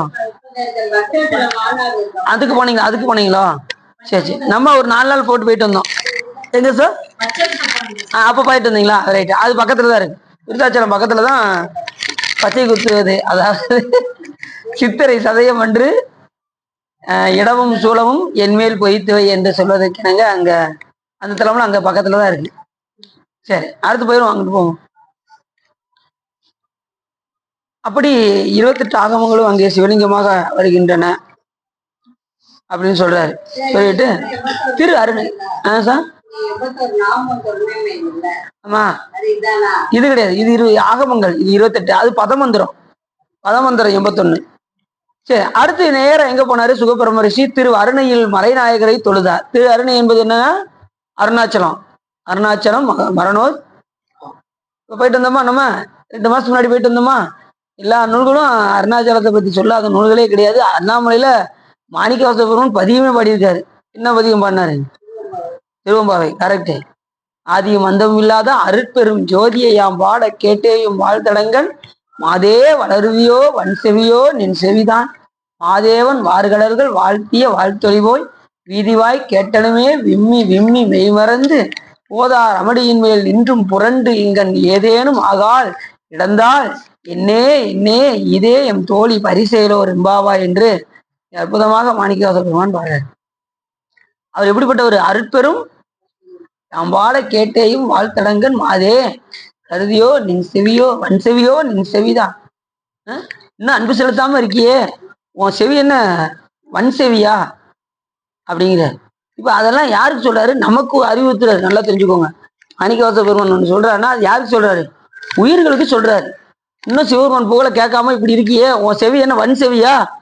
சிவபெருமான் புகழை கேட்டு நீ அன்பு செலுத்தி காலகாலத்துல இந்த இடத்த விட்டு போக வேண்டாமா அப்படி சொல்றாரு. வன் செவியோ நின் செவிதான் மாதேவன் வார்களர்கள் வாழ்த்திய வாழ்த்தலி. நேற்று நல்லா பேசினீங்க எங்ககிட்ட, இன்னைக்கு தூக்கி உறங்கிட்டு இருக்கிய. இந்த திருவம்பாவை நினைச்சாவது காலையில என்ன செய்யணும், வெள்ளனத்துல எந்திக்கணும். நேற்று அவ்வளவு பேசினானா சிவபெருமான் போல நல்லா பேசிட்டு இன்னைக்கு காலையில எந்திக்க முடியாம திணறிக்கிட்டு இருக்கான். ஏற்கனவே சிவபெருமானுடைய புகழை கேட்ட மாத்திரத்திலே ஒரு பொண்ணு என்ன செய்யறா, வர்றவ அங்கனக்குள்ளே மயங்கி விழுந்துட்டானா. இறைவனுடைய புகழை கேட்டு அங்கனக்குள்ள வர்ற வழியிலே வீதிவாய் கேட்டதுமே, சிவபெருமான் புகழை கேட்டதுமே விம்மி விம்மி மெய் மறந்து என்ன பண்றா, அழுது மூச்சித்து அங்கேயே கிடக்கலாம். அப்படி அவ புகழை கேட்டதுமே அங்க மயங்கி தெரிஞ்சுக்கிட்டு இருக்கா. நீ என்னடா நேத்து அவ்வளவு பேசிட்டு இப்படி உறங்கிட்டு இருக்க, வா போவோம் அப்படின்னு சொல்லி வந்த தோழிகள் எழுப்புறாங்க அந்த உறங்கிட்டு இருக்க பெண்ணை. நேத்து என்ன சொன்ன தெரியுமா, நீ அத்தன் அப்படின்ன, அமலன் அப்படின்ன, அத்தா முத்தன்ன வெள்நகையாய் முன்வந்து எதிரணிந்து என் அத்தன் ஆனந்தன் அமுதன் என்று அல்லூரி சித்திக்க பேசுவாய், வந்து உன் கடை தரவாய், வாமா கடை தர வா, வெளியில வா அப்படின்னு கூப்பிடுறாரு மாணிக்கவாசகர். யாரா, அந்த உறங்கிட்டு இருக்க பெண்ணை கூப்பிடுற. நேற்று அப்படி பேசி என் அத்தன்ன ஆனந்தன் அமுதன் அப்படின்னு அப்படி பேசிட்டு இன்னைக்கு உறங்கிட்டு இருக்கியே, வா வா வா வழிபாடு செய்வோம் முடியா, போய் என்ன செய்வோம், குளத்தில் நீராடி குளத்தில் போய் நீராடி. அது எப்படி பார்க்கணுமா, அவங்க பாருங்க அந்த பெண்கள் எல்லாம் எல்லாத்தையும் சிவமா பாக்குறாங்க, அந்த குளத்தை சிவமா பாக்குறாங்க, அதுல இருக்கக்கூடிய தண்ணியை சக்தியாக பாக்குறாங்க. குளம் சிவம், அதுல இருக்கக்கூடிய தண்ணீர் சக்தி. அதுல போய் உள்ள போய் நீராடுனா நமக்கு என்ன உண்டாகும், நாமளும் சிவமாம் தன்மை பெறுவோம். குளத்துல நீராடினா இப்படி போய் நீராடணும், என்னத்தையும் சும்மா பொழுது போக்கணும் நீச்சல் அடிச்சோம் அப்படின்னு வரக்கூடாது. நாங்க இப்ப போயிருந்தோம், ஸ்ரீசைலத்துக்கு போயிருந்தோம். அப்ப இந்த பாட்டு தான் அடின்னு ஞாபகம் வந்தது. குளத்துல அதை புடிச்சிட்டு தான் உள்ள போனோம். அது எந்த கோயில்ல சொல்லுங்க பார்ப்போம். கடைசியா நந்திகேஸ்வரர், நந்தியால்னு ஒரு இடம் இருக்கு. அங்க போனது இந்த இதை குளிச்சுட்டு உள்ள போனோம். அப்ப முகும்போது 3 தடவை முக சொன்னாங்க. டக்குனு சிவத்துல மூழ்கி எதிக்கிற மாதிரி இருந்துச்சோம். ஒருத்தர் படக்குல என்ன பண்ணிட்டாரு, நீச்சல் தெரியாது, அது ரொம்ப ஆழம், விறுவிறுன்னு உள்ள இறங்க ஆரம்பிச்சிட்டாப்ல. பிடிச்சி கையை பிடிச்சி இழுத்து தூக்கி விட்டு ஆழமா இருக்குன்னு சொல்லி அவரு என்ன நீச்சல் தெரியுமான்னு கேட்டேன். நீச்சல் தெரியாது. நீச்சல் தெரியாம நீ மட்டும் உள்ள வேகமா போறீங்க அப்படின்னு சொல்லி அதுக்கப்புறம் தூக்கி விட்டோம். யார் நம்ம கூட ஒரு ரொம்ப இதாகி போச்சு, வருத்தமா போச்சு. நல்ல வேலை இல்லைன்னா தூக்கம் ஒண்ணு பெரிய பாடாயிரும். ஆழம் தெரியாம காலை விடக்கூடாதுன்னு சொல்றது காரணம் இதுதான். எங்க போனாலும் படக்குன்னு உள்ள இறங்கிடக்கூடாது, பார்த்துதான் இறங்கணும். எங்க போனாலும் ஒரு குளத்துக்கே போனோம். இன்னொரு அதிர்ச்சி என்ன ஆச்சு தெரியுமா உங்களுக்கு, நாங்க பெருந்துறை போனோம். திருப்பெருந்துறையில முன்னாடி போய்கிட்டு இருக்கும்போது கிணறுல எல்லாம் குழி போட்டு, கிணறு ஆழமா இருக்குன்னு சொல்லிட்டு எல்லாம் அதிர்ச்சி சுத்தி நிக்கும், சுத்தி நிக்கும். பறக்கு சதரசம் இருக்காருல்ல, இப்ப பால் காய்ச்சினாருல அவரு, சார் நான் போய்க்கிறாரு. அவரு கண்ணேஸ்வரர் சொன்னாரு, நம்ம சச்சி கண்ணேஸ்வரர் இருக்காருல்ல, அவரு சொன்னாரு இருக்கு சார் நான் பாத்துக்கிறேன், நான் முதல்ல உளுந்து பாத்துக்கிறேன் அப்படின்னு. அவர் நல்லவேளை அவர் உளுந்து பார்த்தாரு. உளுந்தா முட்டியாலதான் தண்ணி இருக்கு, அடைஞ்சிட்டாரு. சிவா உளுந்துடாதீங்க சிவா அப்படிங்கிறாரு. முட்டியாலதான் தண்ணி இருக்கு, ஆளதான் குதிக்க முடியும், இல்லைன்னு என்ன செய்ய முடியும். நல்லவேளை அடியில மண் இருக்கிறதுனால தப்பிச்சாரு. கண்ணு இருந்தா என்ன செய்ய முடியும் யோசிச்சு பாருங்க. அதோட சுவாமி திருவாரு. மண் இருந்தா எங்கனாலும் விழுந்தாலும் ஒண்ணும் தெரியாது, கல்லு இருந்தா என்ன செய்யும், கையை உரசிடும். அதோட சாமி கருணையினால எல்லாரும் அதுக்கப்புறம் சும்மா இறங்கி 3 முங்கு முங்கிட்டு எழுந்திரிச்சு வந்துட்டோம். அப்பெல்லாம் யாத்திரைலாம் முன்னாடிலாம் போகும்போது நாங்க முன்னாடிலாம் நிறைய இந்த பாத்ரூம்லாம் இருக்காது. எங்கனாலும் ஆத்துல, ஒரு ஆத்துல நிப்பாட்டி ஆத்துல குளிச்சிருவோம், குளத்துல நிப்பாட்டி குளத்துல குளிச்சிருவோம், கிணறு தானே கிணறுல குளிச்சிருவோம். எங்கனாலும் குளிச்சுட்டு அங்கனக்குள்ள எல்லாத்தையும் முடிச்சுட்டு பூசையை ஒரு மரத்தடியில உட்காந்து பண்ணிட்டு இப்படிலாம் போயிடுவோம். அதுலயும் வடநாட்டுக்கெல்லாம் போகும்போது மகாராஷ்டிரால 5 ஜோதிலிங்கம் பார்க்க போனோம். அப்பெல்லாம் சிவபூஜை எப்படா பண்ண நினைச்சு யோசிச்சோம்னா, அங்கங்க பெட்ரோல் பழுக்கு இருக்கும் பாருங்க, பெட்ரோல் பழுக்க வண்டியை நிப்பாட்டி அங்கனக்குள்ள அந்த ஒரு பாத்ரூம் மட்டும் இருக்கும், அங்க குளிச்சு அங்கனக்குள்ளே பாத்ரூம்லாம் போயிட்டு செஞ்சுட்டு அங்க ஒரு வெளியில ஒரு வெட்ட வெளியே இருக்கும், அந்த இடத்துல உட்காந்து பூசையை முடிச்சுட்டு வந்து நமக்கு எங்க இருக்கோ அங்க அதுக்கு தகுந்த மாதிரி நம்ம தேவைகளை நம்ம மாற்றி கொள்ள வேண்டும். எனக்கு புதுசா ஒரு ரூம் போடுங்க, நான் அங்கதான் பண்ணுவேன் அப்படின்லாம் இங்க என்ன செய்ய முடியாது. எங்கன்னா கிடைச்சாலும் சாமியை எப்படியாவது பூசை பண்ணாம இருக்கக்கூடாது. சரிதான் உங்களுக்கு. இதை காரணம் காட்டி சிலவர் என்ன செய்வாங்க, பூசையை விட்டுருவாங்க. எனக்கு இடம் கிடைக்கலங்க, பூசை பண்றதுக்கு தோது அமையல அப்படிம்பாங்க. அப்படிலாம் பண்ணக்கூடாது. எங்கன கிடைச்சாலும் பண்ணிடணும். முதல்ல அனுஷ்டானம் பண்ணாம எதுவும் வெளியில எங்கேயுமே போகக்கூடாது. தீட்சை எடுத்தவங்க அனுஷ்டானம் பண்ணாம போகக்கூடாது. சிவபூஜை எடுத்தவங்க சிவபூஜை முடிக்காம எங்கேயுமே போகக்கூடாது. சரி, அப்படி அங்க திரு அருணையில் மறைநாயகரை தொழுதார். அங்கிருந்து நேரா ஏற்கனவே நம்ம போனோம். அருணாச்சலத்துல அந்த கிரிவலம் சுத்துறது ரொம்ப ரொம்ப சிறப்பு. அந்த கிரிவலம் எல்லாம் சுற்றி காலத்தில் சென்று அமரர் வழிபடும் அத்தன் தன் அரிய அருளை எய்தினார். காலத்துக்கு சென்றார். காலத்துல யார் இருக்கா? சாமி ஐயா இருக்காரு. ஐயா போய் அங்க போய் தொழுது வழிபாடு செய்து காலத்தி அந்த யானை பாம்பு எல்லாம் சேர்ந்து வழிபட்டது. வாங்க சார், என்னாலும் வாங்க சார். அங்க இருக்கக்கூடிய பெருமாளையும் தொழுதார். காலத்தில் இருக்கக்கூடிய பெருமாளையும் தொழுது வழிபாடு செய்தார். முத்துக்களை போல் பழுத்த பழங்களையுடைய நாவல் மரத்தடியில் சுயம்புவான நம்பனை கைகுவித்து கும்பிட்டார். நாவல் மரத்தடியில எந்த சாமி இருக்கா தெரியுமா உங்களுக்கு? திரு ஆனைக்கா தலத்துல நாவல் மரத்தடியில தான் சிவலிங்கம் இருக்கு. சாமி ஜம்புகேஸ்வரன் பேரு. அங்க திரு ஆனைக்கால அந்த பாட்டுல சொல்றாரு, காலால் உயிர் காலனை வீடு செய்தாய். ஞானசம்பந்த பெருமான் சொல்றாரு, பாலோடு நெய் ஆடிய பால்வண்ணனே வேலோடு கையா என் வெண் நாவல் உள்ளாய், நாவல் மரத்தில் நீ உள்ளாய், ஆளார் நிழலாய் என்னும் ஆயிலையே என்று அற்புதமாக அந்த பாட்டுல நாவல் மரத்தில் இருப்பவரே அப்படின்னு ஞானசம்பந்த பெருமானே சொல்றாரு. அன்னைக்காவில் அங்க தலை விருட்சம் நாவல் மரம். இப்ப நம்ம நாவல் மரத்தை பார்த்தோம்னா உடனே அந்த இதை பழத்தை எடுத்து அதை வாயில வச்சு சாப்பிடாம விட மாட்டோம். நாவல் பழம் வச்சு நம்ம உலகத்துல இருக்கு. நாங்க பூ பறிக்கும் போது நாவல் மரம் இருக்கு. நாவல் பழம்லாம் எடுத்து நல்லா அது மண்ணெல்லாம் இருக்குமா கழுவி விநாயகர் பெருமானுக்கு அப்படியே சுவாகான்னு சொல்லி சாமி கொடுக்குற மாதிரி கொடுத்துட்டு நாங்க சாப்பிட்ருப்போம். அப்படியா? அங்கிட்ட உங்களுக்குதான் அது எடுத்து அந்த சாமிக்கு அர்ப்பணம் பண்ணிட்டு சாப்பிடணும், அவ்வளவுதான். அப்படி எடுத்து சாப்பிட்டோம்னா நீங்க ரூபா போடணும். அப்படியா? சாப்பிடக்கூடாது. சாப்பிடறதா நீங்க காசு ரூபா போடணும். கோயில்ல இருந்து நல்லா தெரியும். கோயில்ல இருந்து நீங்க எந்த பொருளை எடுத்தாலும் இது எனக்கு வில்வம் பறிக்கணுங்க, எனக்கு பூஜைக்கு வில்வம் இல்லை அப்படின்னு நீங்க பறிச்சீங்கன்னா உடனே உண்டியல்ல ஒரு 10 ரூபா போடணும். போடாம என்ன செய்யக்கூடாது, எடுத்துட்டு வரக்கூடாது. இல்ல அப்படின்னா அதை பறிச்சு நீங்க சாமி கொடுத்துடலாம். அதை கொண்டுகிட்டு உங்க வீட்டுக்கு கொண்டு போயிடக்கூடாது. ஒரு வில்வமோ ஏதோ பறிச்சுக்கீங்க, ஒரு பூவே பறிக்கீங்கன்னு வச்சுக்கோங்களேன், உங்க வீட்டுக்கு கொண்டு போறதா போடணும். அப்படி இல்லை அப்படின்னா அங்க உள்ள சாமிக்கு சாத்தணும். இல்ல வேற கோயிலுக்கு கூட போய் சாத்திக்கலாம். இப்ப அங்க பறிச்சுட்டு இங்க வந்து சகஸ்திரலிங்கேஸ்வருக்கு சாத்திக்கலாம். ஆனா வீட்டுல கொண்டு போய் சாத்த முடியாது. புரியுதா உங்களுக்கு? அப்படி இந்த இடத்துல சொல்றாரு. அங்க நாவல் அதுல திரு நாகேஸ்வரனோட பாட்டுல சொல்றாரு, எத்தாயர் எத்தந்தை எச்சுற்றத்தார் எம்மாடு சும்மாடா ஏவர் நல்லா செத்தால் வந்து உதவுவார் ஒருவரும் இல்லை. இந்த பாட்டுல இந்த திருஆனைக்க பதியத்துலதான் சொல்றாரு, எத்தாயர் எச்சுற்றத்தார். இப்ப நம்ம இந்த பிறவில நமக்கு தாய் தந்தையர் யாரு? நம்ம அப்பா அம்மாவும் சொல்லுவோம். ஆனா முற்பிறவில, அதுக்கு முந்தின பிறவில, எத்தனையோ பிறவில நமக்கு தாய் தந்தையர் யாரு? ஒவ்வொரு பிறவிலையும் சிவபெருமான் தான் நமக்கு தாயும் தந்தையுமாக ஒவ்வொரு பிறவிலையும் நமக்கு கூட வர.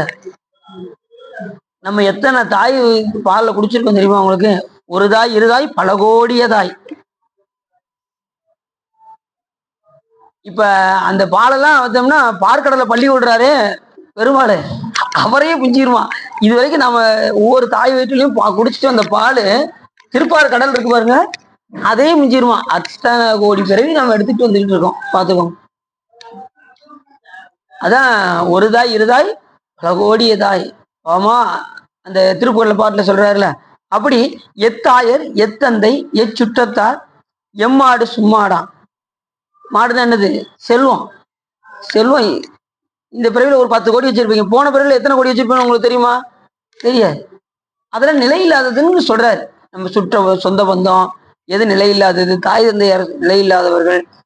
செத்தார் வந்து உதவுவார் ஒருவரும் இல்லை. இறந்து போயிட்டோம்னா யாரும் வந்து என்ன செய்ய மாட்டாங்க. ஐயோ எங்க அண்ணன் போயிட்டாரே, நான் அவருக்கு உதவி நான் கொஞ்சம் போய்க்கிறேன்னு யாராவது வருவாங்களா? எங்க அண்ணன் போயிட்டாரு, அவருக்கு உதவி நான் போறேன் அப்படின்னு வருவாங்களா? ஒருத்தர் வரமாட்டாங்க. செத்தார் வந்து உதவுவார் யாரும் இல்லை. ஒருவரும் இல்லை. ஆஹ் ஆஹ் இல்ல, சொத்து சேர்த்து வச்சிருந்தாலே வரமாட்டாங்க. சொத்து சேர்க்கல சுத்தம். அப்படி செத்தார் வந்து உதவுவார் ஒருவரும் இல்லை. சிறு விறகால் தீ மூட்டி செல்லா நிற்பார். என்ன செய்வாங்க? தீ மூட்டிட்டு திரும்பி பார்க்காம வந்துருவாங்கன்னு. இதுக்கு இந்த பாடு. தீ மூட்டிட்டு வர்றதுக்கு நம்ம இந்த பாடு பட்டுக்கிட்டு இருக்கோம். அதுல யாரும் வந்து நமக்கு துணை செய்ய போறது கிடையாது. இருக்கும் வரை நாம் ஈசன் மேல் அன்பு செலுத்தி உற்றார் ஆறுலரோ உயிர் கொண்டு போகும்பொழுது குற்றாலத்துறை கூத்த நல்லால் நமக்கு உற்றார் ஆறுலர். அதனால இதை உணர்ந்து நாம வழிபாடு செய்யணும். யாரும் நமக்கு உதவ போறது கிடையாது. பெருமாள் தான் நமக்கு கடைசி வரைக்கும் இருக்க போறாரு. கொஞ்சம் நீங்க யோசிச்சீங்கன்னு வச்சுக்கோங்களேன், சாமி கும்பிடவா, டீச்சர் எடுக்கணுமா, அப்படியா அப்படின்னு யோசிச்சுக்கிட்டே இருந்தீங்கன்னு வச்சுக்கோங்க, சிவபெருமான் கிடைக்க மாட்டாராம். யோசிச்சுக்கிட்டு இருந்தா சுவாமி கிடைக்க மாட்டாராம் அப்படின்னு மாணிக்கவாச பெருமான் சொல்றாரு. அடின்னு சொல்லல. பிற்பால் நின்று பேல் கணித்தால் அப்போ இப்ப என்ன, சாமி எங்க வர போறாரு, அங்கேயே இருப்பார், பாராம 60 வயசு வரட்டும் பார்ப்போம் அப்படின்னு நீங்க கொஞ்சம் தள்ளி போட்டீங்கன்னா, பிற்பால் நின்று பேல் கணித்தால் பெருதற்கு அரியன் பெருமானை கிடைக்கவே மாட்டாராம் சாமி. பெருதற்கு அரியன்றாரு, அரியன்னா கிடைக்கவே மாட்டாராம். யோசிச்சு பார்த்துட்டு டீச்சர் இருக்கணுமாங்க, நான் பாராம எடுத்துக்கிறேன் அப்படின்னு நினைச்சா கூட, ஏன்னா அடுத்த நொடி என்ன நடக்கும்னு சொல்ல முடியாது. அதனால இருக்கும்போதே இன்னும் செஞ்சிடணும், அடியார்களோடு இணங்கி பார்ப்போம் அப்படின்னு கொஞ்சம் யோசித்தீங்கன்னா இந்த பிறவி முடிஞ்சிடும். ஏன்னா அடுத்த நொடி என்ன நடக்கும்னு சொல்ல முடியாது. இறப்பு எந்த நிலையிலும் வரும். அப்ப இந்த பிறவியை நீங்கிரும். அப்ப நாம என்ன செய்ய முடியும், அடுத்து மனித பிறவி தான் வரும்னு சொல்லவும் முடியாது. அதனால பிற்பால் நின்று பேல் கணித்தால் பெருதற்கு அரியன் பெருமான். பெருதற்கு அரியன் எதவே மாட்டோம், பெறவே முடியாதுன்ட்டு. அதனால நீ யோசிக்கலாம், யோசிக்காதீங்க. இந்த பிறவில அதுவும் இப்பொழுதே அக்கு மாலை கொடு. அந்த மாணிக்கவாச பெருமானே சொல்றாரு, மணி அக்கு அணியும் அரண் நஞ்சும் அஞ்சும் அருகி விண்ணோர் பணிய கருணை தரும் பரன் இல்லை அந்நாள் திறத்து துணிய கருதுவது இன்றே துணி குறைவா நிறைவொன் அணிய கருதுகின்றார் பலர் மேன்மேல் அயலவரே அப்படிங்கிறாரு மாணிக்கவாசன். இன்னைக்கே வாங்க, நாளைக்குன்னு தள்ளி போடாதீங்க, இன்னைக்கே வாங்க, ருத்ராட்சத்தை அணிங்க. ஏன்னா எங்க பெருமான் என்ன செஞ்சிருக்காரு, ருத்ராட்சம் அணிஞ்சிருக்காரு. மணி அக்கு அணியும் அரண். மணி அக்கு, அக்கு மாலைன்னா ருத்ராட்ச மாலைன்னு அர்த்தம். மணி அக்கு அணியும் அரண். அரண்னா யாரு, சிவபெருமான் அணிஞ்சிருக்காரு. அதனால இந்த பிறவில அந்த மணியக்கு அணியும் அரணாகிய சிவபெருமானுடைய திருவடியை வணங்குவதற்கு இன்றையே நீங்க யோசிக்காதீங்க. இந்த சைவ துறைக்கு உள்ள வந்து ருத்ராட்சத்தையும் திருநீரையும் பூசிக்கிட்டு இன்னைக்கே வர துணிந்துரு. மற்றவங்களாம் என்ன செய்வாங்க, இந்த உலகத்தில் உள்ளவங்களாம் நிறைய பொண்ணு அணிய வேண்டும் என்று விரும்புவார்கள். பொண்ணு அணிபவருக்கெல்லாம் சிவபெருமான் தொலைவில் இருப்பாரு. ருத்ராஜ அணிகிறவருக்கு சிவபெருமான் அண்மையில் வந்துருவாரு. சிவபெருமான் நமக்கு அண்மையில் வரணுமா தூரம் இருக்கணுமா? அப்ப என்ன செய்யணும், இன்றே துணி துறைவா நிறைவொன் அறிய கருதுகின்றார் பலர் மேன்மேல் அயலவரே. மற்றவங்களும் எப்படி சொன்னாரு, பலர் அப்படின்னாரு. எல்லாரும் வர முடியாதுங்க. ருத்ராட்ச திருநீர் தெரிக்கிறவங்க ரொம்ப பேர் என்ன செய்ய முடியாது. ஆக பல பேர் என்ன செய்யறாங்க, நிறைவொன் அணிய கருதுகின்றார். நிறைய சில பேர் பாத்தீங்கன்னா இந்த கல்யாண வீட்டுல பார்க்கலாம், ஒவ்வொருத்தரும் அவங்க பாத்தீங்கன்னா முத நாள் 2 பவுன் போட்டு வந்திருப்பாங்க. அவங்க பார்ப்பாங்க, எனக்கா எத்தனை பவுனுக்கா இது அப்படிம்பாங்க. சில பேர் பார்க்கணுங்கிறதுக்காக உள்ள போட்டுருக்க மாட்டாங்க, இப்படி வெளியில எடுத்து அப்புறம் அப்படி சிரிச்சுக்கிட்டே பார்த்தீங்கன்னா என் கணவர் வந்து 2 பவுன்ல வாங்கி கொடுத்துருக்காங்க, அடுத்த வருஷம் 5 பவுன் வாங்கி தரேன்னு சொல்லியிருக்காரு. அப்படி இவங்க தெரியுமா மனசுக்குள்ள எஞ்சி கொடுக்கட்டும் பாப்போம். இப்ப 2 பவுன் போட்டதுக்கு நீ இவ்வளவு அலப்பறம் பண்ண, நீ 5 பவுன் போட்டுட்டா அப்படின்னு சிரிச்சுக்கிட்டே மனசுக்குள்ள நினைப்பாங்க. அவங்களுக்கு சில பாத்தீங்கன்னா சிரிச்சுக்கிட்டே மனசுக்குள்ள நினைச்சுக்கிட்டே சிரிச்சுக்கிட்டே பேசுவாங்க அவங்க கிட்ட.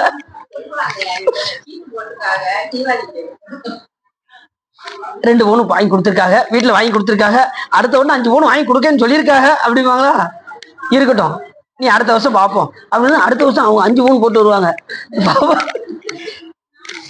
இவருக்கு எப்படித்தான் துட்டு கிடைக்குதோ தெரிய மாட்டேங்கி, திடீர்னு இப்படி வசந்துடுறாங்க, கொள்ளைகள் அடிக்காங்களோ அப்படின்லாம் நினைப்பாங்க. ஒருத்தவங்க முன்னேறிட்டா யாருக்கு பிடிக்காது, அதுவும் முக்கியமா பக்கத்து வீட்டுக்காரங்களும் பிடிக்காது. முன்னேறிட்டா அந்த மாதிரி ஆயிப்போம். அதனால நீங்க எல்லாத்தையும் அன்பு செலுத்துங்க, யாரும் அவங்க எதுவும் செய்ய மாட்டாங்க. நீங்க சாமி மேல அன்பு செலுத்துங்க, எல்லா உயிரிடத்தை அன்பு செலுத்துங்க. யார்ட்டையும் நாம காமிக்க வேண்டிய அவசியமே இல்லை. நம்ம முன்னேறிக்கோங்கிற அவசியம் யார்கிட்டையும் காட்ட வேண்டிய தேவையும் இல்லை. நம்மளுக்கு தக்க நேரத்துல தக்க இடத்துல சுவாமி ஒரு இடத்துல வச்சிருப்பாரு. நாம இறைவனுடைய அன்பை பெற வேண்டும் என்கின்ற அந்த ஒரு நோக்கில் மட்டும்தான் இருக்கணுமே தவிர மற்றதெல்லாம் வீணு. பொண்ணு அணியலாம், அது யாருக்கும் தெரிய வேண்டியன்னு அவசியம் கிடையாது. இது அவங்களுக்கு அதான் நிறைய பொண்ணு அணிய கருதுகின்றார் பலர் மேன்மேல் அயலவரேன்னாரு. நிறைய பொண்ணு அணிந்து இருக்கணும்னு அவசியம் கிடையாது. அப்படி அணிந்திருந்தா சிவபெருமான் ரொம்ப தள்ளி இருப்பாராம். அது பலர் அப்படின்னாரு. பல பேர் அப்படிதான் இருக்காங்களாம். சில பேர் மட்டும்தான் இந்த உண்மையை அறிந்து விபூதி ருத்ராட்சம் தரித்து அடியார்களாக இங்கே வந்து இருக்கின்றார்கள். அப்ப பல பேர் என்ன செய்யறாங்க, நிறைய பொண்ணு அணிய வேண்டும் என்றுதான் விரும்புகின்றார்கள் அப்படின்னு மாணிக்கவாசகர் சொல்றாரு. எதுல சொல்றாரு? திருவாசகத்துல அப்படிங்களா? திருவாசகத்துல சொல்லல. மாணிக்கவாசகர் வேற என்னங்க நூல் செஞ்சிருக்காரு அப்படிங்களா? திருக்கோவையார் செஞ்சிருக்காரு. திருக்கோவையார்ல பாரு. சரியா சார்? போயிட்டு வந்தீங்களா? எங்க ஊருக்கு பொண்ணு போயிட்டு வந்தீங்களா? வந்துட்டீங்களா? சரி சரி. நான் உங்களை பார்க்கவே இல்லை. இப்போ வந்தீங்களா? அப்படியே வந்துட்டீங்களா? அப்படியே வந்துட்டீங்களா? நான் அதை இப்படிதான் போயிருக்கீங்க, நான் கவனிக்கிறேன். அப்படியா வந்தீங்களா? சரி இருக்கட்டும், எப்படி வந்துட்டாங்கல்ல, அது சந்தோஷம். சரி சரி சரி சரி வந்து அதான் நான் கவனிக்கல அதனாலதான். சரி. அப்படி அங்க நாவல் மரத்தடியில சுவாமி எப்படி இருக்காரு? ஆனைக்கால அங்கே ஜம்புலிங்கேஸ்வரரா அங்க சுவாமி விளங்குகின்றார். அந்த பதியத்தை சொல்றாரு. செத்தார் வந்து உதவுவார் ஒருவரும் இல்லை, சிறுவீரகால் தீமூட்டி செல்லா நிற்பார். தாய வேடத்தாய் நீடு பொன்னி திரு ஆனைக்காவுடைய செல்வா எந்த அத்தா உன் பொற்பாதம் அமைய பெற்றால் அல்ல கண்டால் கொண்டீர் அடியேன் என் செய்கிறேனே என்று மிக அற்புதமாக சொல்றாரு பதியத்துல. அதனால இருக்கும்போதே ஆனைக்கா பெருமானை போய் வழிபாடு செய்து செய்யக்கூடிய வழி பார்க்க வேண்டும் என்று இந்த பாட்டில் சொல்றாரு. அப்ப அங்க வந்து சுவாமி ஏற்கனவே அங்க 2 பேரும் சிவ பூஜை பண்ணாங்க.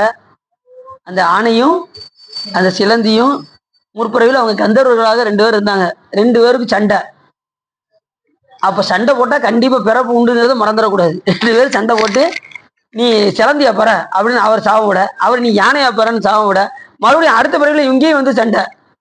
2 பேரும் இவர் வந்து இது அபிஷேகம் பண்ண, இது பந்தல் அமைக்க. இப்ப இதுல ஒரு நல்ல கருத்து இருக்கு. என்ன தெரியுமா உங்களுக்கு? இது செய்தது என்ன தொண்டு? சிலந்தி செய்தது என்ன தொண்டு? சரியா கிரியா யோகமா ஞானமா? பந்தல் அமைத்தது அது வந்து சரிய தொண்டு. தொண்டு செய்தது சரிய தொண்டு. யானை என்ன செஞ்சது? அதை உழைத்து விட்டு போய் தண்ணீரை எடுத்து வந்து அபிஷேகம் செய்தது. அபிஷேகம் செய்தது என்னது? சிவபூஜை. சிவபூஜை செய்த காரணத்தினால் அதுக்கு பிறவி இல்லை, மறுபிறவி. இது என்ன செஞ்சது? தொண்டு செய்தது. சரி செஞ்சது. அடுத்து கிரி யோகம் செய்யணும்ல, அடுத்த யோகத்துக்கு போகணும்ல. அது என்ன நினைச்சது? நான் மட்டும் ஒரு மன்னராக இருந்தால் நான் திருக்கோயில் செய்து பார்ப்பேன் அப்படின்னு மனதுல வேணுனதா. உடனே அடுத்த பிறவில சாமி கோச்சங்க சோழனாக பிறக்க வைத்து 72 மாட கோயில் கெட்ட வைத்து சிவபூஜை செய்ய வச்சு அதுக்கப்புறம் மோட்சத்தை கொடுக்காரு. இது அவங்களுக்கு ஆனைக்கா பெரிய கோயில் அதுதான். அந்த கோயில் தான் ஜம்புலிங்கேஸ்வரர் தான் சாமி. அங்க உள்ள உட்புக முடியாம நம்ம போய் கடைசியா வரிசையில போய் நம்மள ஞாபகம் இருக்கா? ஆமா, வரிசையா இருக்கு. அந்த இங்க இருந்து கடைசி தஞ்சை கும்பகோணம் வரைக்கும் 72 மாட கோயில் இருக்கு வரிசையா. அதுல நிறைய அப்பசாமியோட பாடல் பற்ற தலமெல்லாம் நிறைய இருக்கு அந்த மாட கோயில்கள்ல. அதுல 2 பெருமாள் கோயிலும் உண்டு. 72ல 70 சுவாமி கோயிலும் 2 திருமால் கோயிலும் நிறைய நம்ம பார்த்துருக்கோம். உங்களுக்கு தெரியாது. ஆனா இது மாட கோயில்கள் நிறைய இருக்கு. நம்ம கும்பகோணத்துல நம்ம நிறைய கோயில் பார்த்துருப்போம், உங்களுக்கு தெரியல. நான் உங்களுக்கு காமிக்கிறேன். சரி. எங்க கழுவுல? ஆமா சாமி, ஜம்புலிங்கேஸ்வரர் சாமி. அதான் திரு ஆனைக்கா பெருமானை நினைச்சுக்கிறோம் வாங்க. அப்படி போன அடுத்து எங்க போனாரு? இந்த திரு ஆனைக்காவை வழிபாடு செய்து விட்டு பொன்னம்பலத்துக்கு போனார். சிதம்பரம் அங்க போய் வழிபாடு செய்தார்.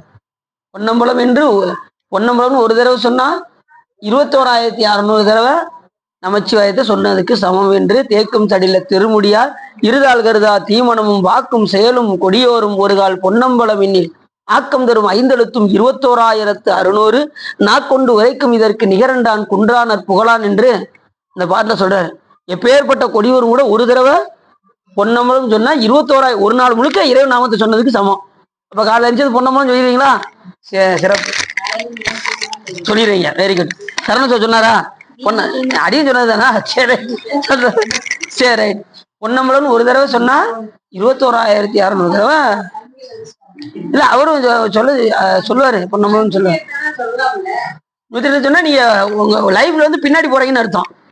நீ எத்தனை நாள் நீங்க சாமி நாமத்தை சொல்லாம விட்டுருக்கீங்களோ அந்த நாளெல்லாம் நீங்க நிரப்பிக்கிட்டு இருக்கீங்கன்னு அர்த்தம். சிறுபிள்ளைல இருந்து எத்தனை நாள் நம்ம இறை நாமத்தை சொல்லாம வந்திருப்போம். அதுதான் பூஜையில அந்த பொன்னம்பல பதியத்தை படிச்சிடணும். உடையாள் இந்த நடுவே அது 10 தடவை பொன்னம்பலம்னு வருதா, 10 நாள் நீங்க ரிவர்ஸ்ல போயிருவீங்க. அவங்களுக்கு பூஜை நேரத்துல அந்த உடையாள் இந்த நடுவே இருக்கும் பதியத்தை யாவும் எல்லாரும் பாடிடுங்க. தினசரி பாட பாட ஒரு 10 நாள் ரிவர்ஸ் போய்கிட்டே இருப்பீங்க. அது போக எப்பப்பெல்லாம் பொன்னம்பலம்னு சொல்றீங்களோ, சிவாய நம்ம பொன்னம்பலம் சொல்லுங்க அப்படின்னு போன் எடுக்கும்போது ஒரு நாள் பின்னாடி போயிருவீங்க. இப்படிலாம் சொல்லி பழகணும். அதுக்குனால இந்த பதியம் முழுவதும் உடையாளுந்த நடுவிற்கும் உடையார் நடுவில் இருத்தி அடிய நடுவில் இருவீரும் இருப்பதனால் அடியன் உன் அடியார் நடுவில் இருக்கும் அருளை புரியாய் பொன்னம்பலத்தியம் முடியா முதலே என் கருத்து முடியும் வண்ணம் உன்னின்றே அப்படின்னு ஒவ்வொரு பாட்டிலையும் பொன்னம்பலத்து அரசே, பொன்னம்பலத்தியம் முழுமுதலே, பொன்னம்பலத்து ஆடும் தடைவா அப்படின்னு ஒவ்வொரு பாட்டிலையும் சொல்றாரு மாணிக்கவாசகர். கடைசி சொன்னாரு, நல்காது ஒளியா நமக்கென்று உன்னாமம் பிதற்றி நயன நீர் மல்கா வாழ்த்தாவாய் உளரா வணங்கா மனத்தால் நினைந்துருகி வணங்கா மனத்தால் நினைந்துருகி பல்கால் உன்னை பாவித்து. இந்த ஆனந்த பேரு ராகம் இந்த ராகத்துல பிடிச்சா ஊனையும் உருக்கும். ஆனந்த பேரு ராகம் அவ்வளவு இனிமையா இருக்கும். உடனே நீங்க சினிமா பாட்டுக்கு போயிடக்கூடாது. இது ஏதோ பாட்டுல கேட்ட அப்படி சொல்றாரு. நல்காதொழியா நமக்கென்று உன்னாமம் பிதற்றி நயனி மல்கா வாழ்த்தாவாய் உளரா வணங்கா மனத்தால் நினைந்துருகி பல்காள் உன்னை பாவித்து பரவி பொன்னம்பலம் என்றே ஒல்கா நிற்கும் உயிர்க்கு இறங்கி அருளா என்னை உடையானே.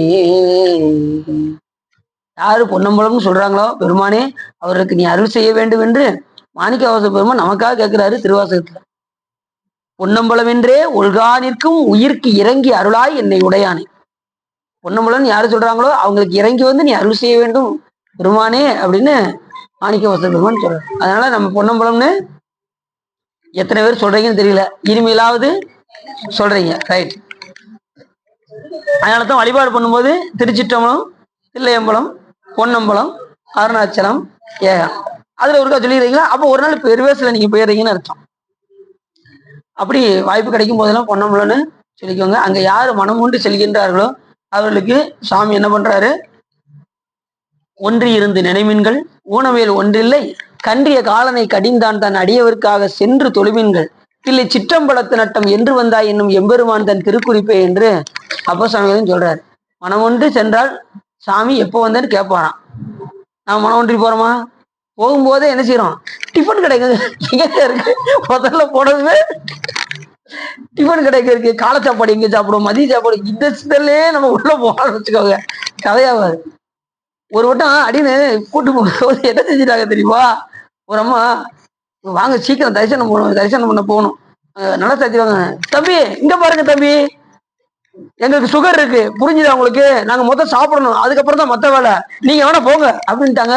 சத்தம் போட்டாங்க. ரொம்ப வருத்தமா போச்சு. இருந்தாலும் பரவாயில்ல, சரி நீங்க சாப்பிடுங்க, ஒன்றும் பிரச்சனை இல்லை. நட சாத்த போறாங்க, அதுக்குள்ளே நம்ம போகணும் அப்படின்னு சொல்லி சொன்னேன்னா, சரி இருங்க நீங்க, நான் இருந்து உங்களை கூப்பிட்டு போறேன் அப்படின்னு சொல்லி அவங்களை சாப்பிட வச்சு இருந்து வேகமா அவங்களை அழைச்சிட்டு போனேன். 2 பேரும் அங்க போய் வெயிட் பண்ணி, நீங்க முன்னாடி நில்லுங்க அப்படின்னாதான் நட சாத்த மாட்டாங்க அப்படின்னு சொல்லி அவங்கள போய் நிக்க வச்சு அதுக்கப்புறம் நட சாத்தாம இவங்களை கூப்பிட்டு போய் பார்த்துச்சு. இப்படின்னா வேற வழியில அப்படியே இவங்களை பார்க்கவும் வைக்கணும், அதே மாதிரி ஆகாரமும். சரி, எல்லாம் இறைவனுடைய திருவருள். யார் யாருக்கு என்ன கிடைக்கும் இருக்கோ அது கண்டிப்பாக கிடைக்கும். சரி, அப்படி சிதம்பரம் வந்து ரொம்ப முக்கியமான இடம். உலகத்திலே மத்தியதுன்னா சிதம்பரம். சிதம்பரத்துக்கு மேல ஒரு தலம் கிடையாது. அப்படி ஒரு தலம் சிதம்பரம். சாமி அங்க வந்து தூக்கி திருவடி அப்படி தூக்கி வச்சு அப்படி இருக்காரு. அது அந்த திருவடியை வேற காட்ட வேற செய்யறாரு. இந்த திருவடியை பற்றி கொள்ளுங்கள், உங்களை எப்பொழுதுனாலும் உங்களை கரையேற்றுகின்றேன் என்று சாமி தூக்கிய திருவடியை தூக்கி வச்சிருக்காரு. நாம விறுவிறுன்னு நேரம் போவோம். போய் அந்த திருவடியை பார்த்துட்டு, சாமி இன்னும் நான் நிறைய சீரியல்லாம் பார்க்க வேண்டியிருக்கு, நான் வராம ஒவ்வொரு பிறவையா நான் எடுத்துட்டு வராம வரேன்னு சொன்னது சாமி இருப்பாரா? அவர் இப்ப வாப்பா வாப்பான்னு அழைப்பாரான், நம்மளை வந்து வற்புறுத்துவாரான். நம்ம ஆவிய வாப்பா வந்து வழிபாடு செய்யணும் வற்புறுத்துறான். இது எச கொடுக்க மாட்டேங்கான். நான் இன்னும் நிறைய பிறகு எடுத்துட்டு வரேன் சாமி அப்படின்னு சொல்லி உலகத்தையே நோக்கி நோக்கி ஓடுதான் இந்த உயிர். என் மாவியை வற்புறுத்தி பிறப்பில் பெருமான் திருந்தடிக்கில் பிழையாத வண்ணம் அப்படிங்காரு ஞானசம்பந்த பெருமான். இது இன்னும் நிறைய உலகத்தை நல்லா சுத்தி பார்த்துக்கிட்டு இருக்கிறத பூரா அனுபவிக்கணும்னு நினைச்சிட்டு அதுக்கப்புறம் மறுபடியும் மீண்டும் பிறந்து உழண்டு இது போதும்டா சாமி இனிமே பிறவியே வேண்டாங்கிற நிலை வரும்போதுதான் சிவபெருமானே என்ன செய்யும் இது. அது வரைக்கும் இது நாடவே நாடாது. அது வரைக்கும் சிவபெருமான விருப்பே வராது. சரி இங்க வந்தாச்சுல்ல, இனிமேலாவது என்ன செய்யணும், சாமி மேல அன்பு செலுத்தணும்ல. சில பேர் பாத்தீங்கன்னா இங்க வந்தாலும் கூட இறைவன் நினைக்க முடியாத சூழ்நிலைகள்லாம் வரும். பல நினைப்புல உலகத்தையே தான் இங்க ஒரு காலம் இங்க ஒரு காலம். சாமியை காலையில போய் வழிபாடு செய்யறதோட சரி, அதுக்கப்புறம் இந்த பக்கம் ஏரிய பக்கமே வர்றது கிடையாது ஒரு காலம். அதை விட்ட சரி வீட்டுல இருந்தாவது நினைக்கணும்ல. வீட்டுல இருந்து நினைச்சீங்கன்னா உங்களுக்கு பன்மடங்கு சாமி உங்களுக்கு புண்ணியத்தை கொடுப்பாரு. இங்க வந்து செஞ்சா அனந்த கோடி மடங்கு தான். இதுதான் நீங்க எங்க நீங்க நினைக்கிறீங்களோ, எங்கே உன் அடியான் உன்னை நினைந்தால் அங்கே வந்து அருள் செய்வான். நீங்க நினைச்ச இடத்துல இருந்தாலும் சாமி என்ன செய்வாரு, அருள் செய்வார். கோயிலுக்கு வந்து அனந்த கோடி மடங்கு அருள் செய்வார். நீங்க கோயிலுக்கு அப்பாட கோயிலுக்கு போயிட்டு வந்தாச்சியா, இனிமே நீ நாளைக்கு காலையில போனா போதுன்னு நினைக்க கூடாது. நீ அடுத்து எப்போ சாமியை பார்ப்போம் அப்படிங்கிற உணர்வோடு இருக்கணும். இது அவங்களுக்கு புரியுதா சார்? தினசரி வந்து திருக்கோயில வந்து வழிபாடு செஞ்சுக்கிட்டே இருக்கணும். வீட்டுல இருந்தாலும் சாமி நினைச்சுக்கிட்டே இருக்கணும். என் நிலையில் நின்றாலும் எக்கோலம் கொண்டாலும் மண்ணியசி சங்கரந்தால் மறவாமை பொருள் அன்று. சங்கரந்தால் மறக்கக்கூடாது. இது அவங்களுக்கு சரி. அப்படி பொன்னம்பலத்தை கண்டு போற்றினார். அருவியிலரும் கோவிந்தரையும் அங்கே தரிசித்தார். அங்க பக்கத்துல பெருமாள் இருக்காரா, இப்படி வச்சிருக்காரா? அவரு பெருமாள் என்ன பண்ணாராம், சிவபெருமானுடைய அந்த நடனத்தை கண்டு அப்படி திருவடியை தொழுதவர் எந்திக்கவே இல்லையா. 3 மாசம் எந்திக்கலையா. சாமி திருவடி விழுந்தவர் எந்திரிக்க மனசே இல்லையா. அந்த திருவடியை கண்டுகிட்டே இருக்கணும்னு ஆசையா இருந்துச்சான். அது எது மேல இருக்காரு, ஆதிசேடன் இருக்காரா? அந்த ஆதிச்சடன்ல துயில் கொள்ளும் போது திருமால் என்ன பண்ணாரா, அப்படியே அந்த ஆனந்த நடனத்தை கண்டு தரிசனம் செஞ்சுக்கிட்டே இருக்காரு. அவருடைய பாடியுடைய வெயிட் வந்து கூடிக்கிட்டே போகுது. இதை பார்த்தாரு பாருங்க யாரு, நம்ம ஆதிசேடன். சாமி எப்பயும் போல இல்லாம இப்போ கொஞ்சம் உங்களுடைய பாடியோட வெயிட் ரொம்ப கூடிட்டே போறதே, ரொம்ப பூரிய மகிழ்ச்சியோடு இருக்கிறீர்களே, என்ன காரணம்னு கேட்டாரு. உடனே சிவபெருமானுடைய அந்த ஆனந்த நடனத்தை கண்டு என்னுடைய உடம்பானது பூரித்து போகியது அப்படின்னு திருமால் சொன்னார். அப்படியா அப்படின்னது இவர் கண்ணுல இருந்து கண்ணீர் வந்துச்சான். யார் கண்ணுல இருந்து, ஆதிச்சேடனுடைய கண்ணுல இருந்து கண்ணீர் இருந்தது. இப்பா நீ சாதாரண ஆள் கிடையாதுப்பா, நீ இங்க இருக்க வேண்டிய ஆளே கிடையாது, அதுவும் எனக்கு இருக்க வேண்டிய ஆளே கிடையாது, நீ போய் கைலாய மலையில் போய் தவம் செய்வாயாகன்னு சொல்லி அவர் அனுப்பிச்சு விட்டுறாரு. அதுக்கப்புறம் அவர் தம்பி தான் அவருக்கு ஆதிசேடனாக இருக்கின்றார். அதுக்கப்புறம் இவர் போய் கைலாய மலையில போய் தவம் செய்யறாரு. தவம் செய்யும் போது சிவபெருமானுடைய தவத்திற்கு வச்சு, மகனே உனக்கு என்ன வேண்டும் என்று கேட்கிறாரு. உடனே அந்த ஆனந்த நடனத்தை நான் கண்டு தரிசிக்க வேண்டும்னு கேட்கிறாரு. உடனே சாமி என்ன பண்றாரு, ஏற்கனவே தில்லையில் வியாக்கரவாதம் என்பவன் தவம் செய்து கொண்டிருக்கின்றான், அவனோடு சேர்ந்து நீயும் தவம் செய்வாயாக, உங்கள் இருவருக்கும் வியாழக்கிழமை மத்தியான வேளையில் தைப்பூச நன்னாள் என்று உங்கள் இருவருக்கும் ஆனந்த நடனம் புரிவோம் அப்படின்னு சிவபெருமான் சொல்லி அவரை அங்க அனுப்பி விடுறாரு. நீ செல்லும் போது நாகலோகம் வழியாக பாதாள உலகம் வழியாக செல்வாயாக அப்படின்னு சிவபெருமான் சொல்றாரு. இப்ப நேரம் அவர் ஆதிச்சேடன் என்னது, அவன் நேரம் நம்ம வந்தாருன்னு வச்சுக்கோங்க, மக்கள்லாம் பயந்துருவாங்க அப்படின்ட்டு பாதாள உலகம் என்ன உலகம், நாகலோகம்னு பேரு. அதல விதல சுதல தராதல மகாதல ரசாதல பாதாள உலகம், கீழ் உலகம். அங்க பூரா நாகங்களா இருக்கும், பாத்தீங்கன்னா தெரியும். இப்ப இந்த ராமர் இருக்காரு பாத்தீங்களா, ஒவ்வொரு பிறவிலையும் ராமர் அனுமார் பாத்தீங்கன்னா கடைசி யமன் வந்து இவர் ராமனை பிடிக்க வருவாராம். அவர் பிடிக்க போகும்போது கூட்டு போகும்போது அனுமார் வந்து விடமாட்டாராம். அவரை விடமாட்டேன் அப்படின்பாரான். உடனே இவர் என்ன பண்ணுவாரு, ராமர் வந்து மோதிரத்தை கழட்டி அந்த பாதாள உலகத்துல இப்படி போட்டுருவாராம். அதை போய் எடுத்து வா அப்படின்னு சொல்லி இவர் போய் எடுக்க போவார் பாருங்க. உள்ள எடுக்க போகணும் யமன் கூட்டு போயிடுவாராம் ராமரை. இவர் உள்ள போய் பார்த்தா எக்கச்சக்கமான மோதிரம் இருக்குமா.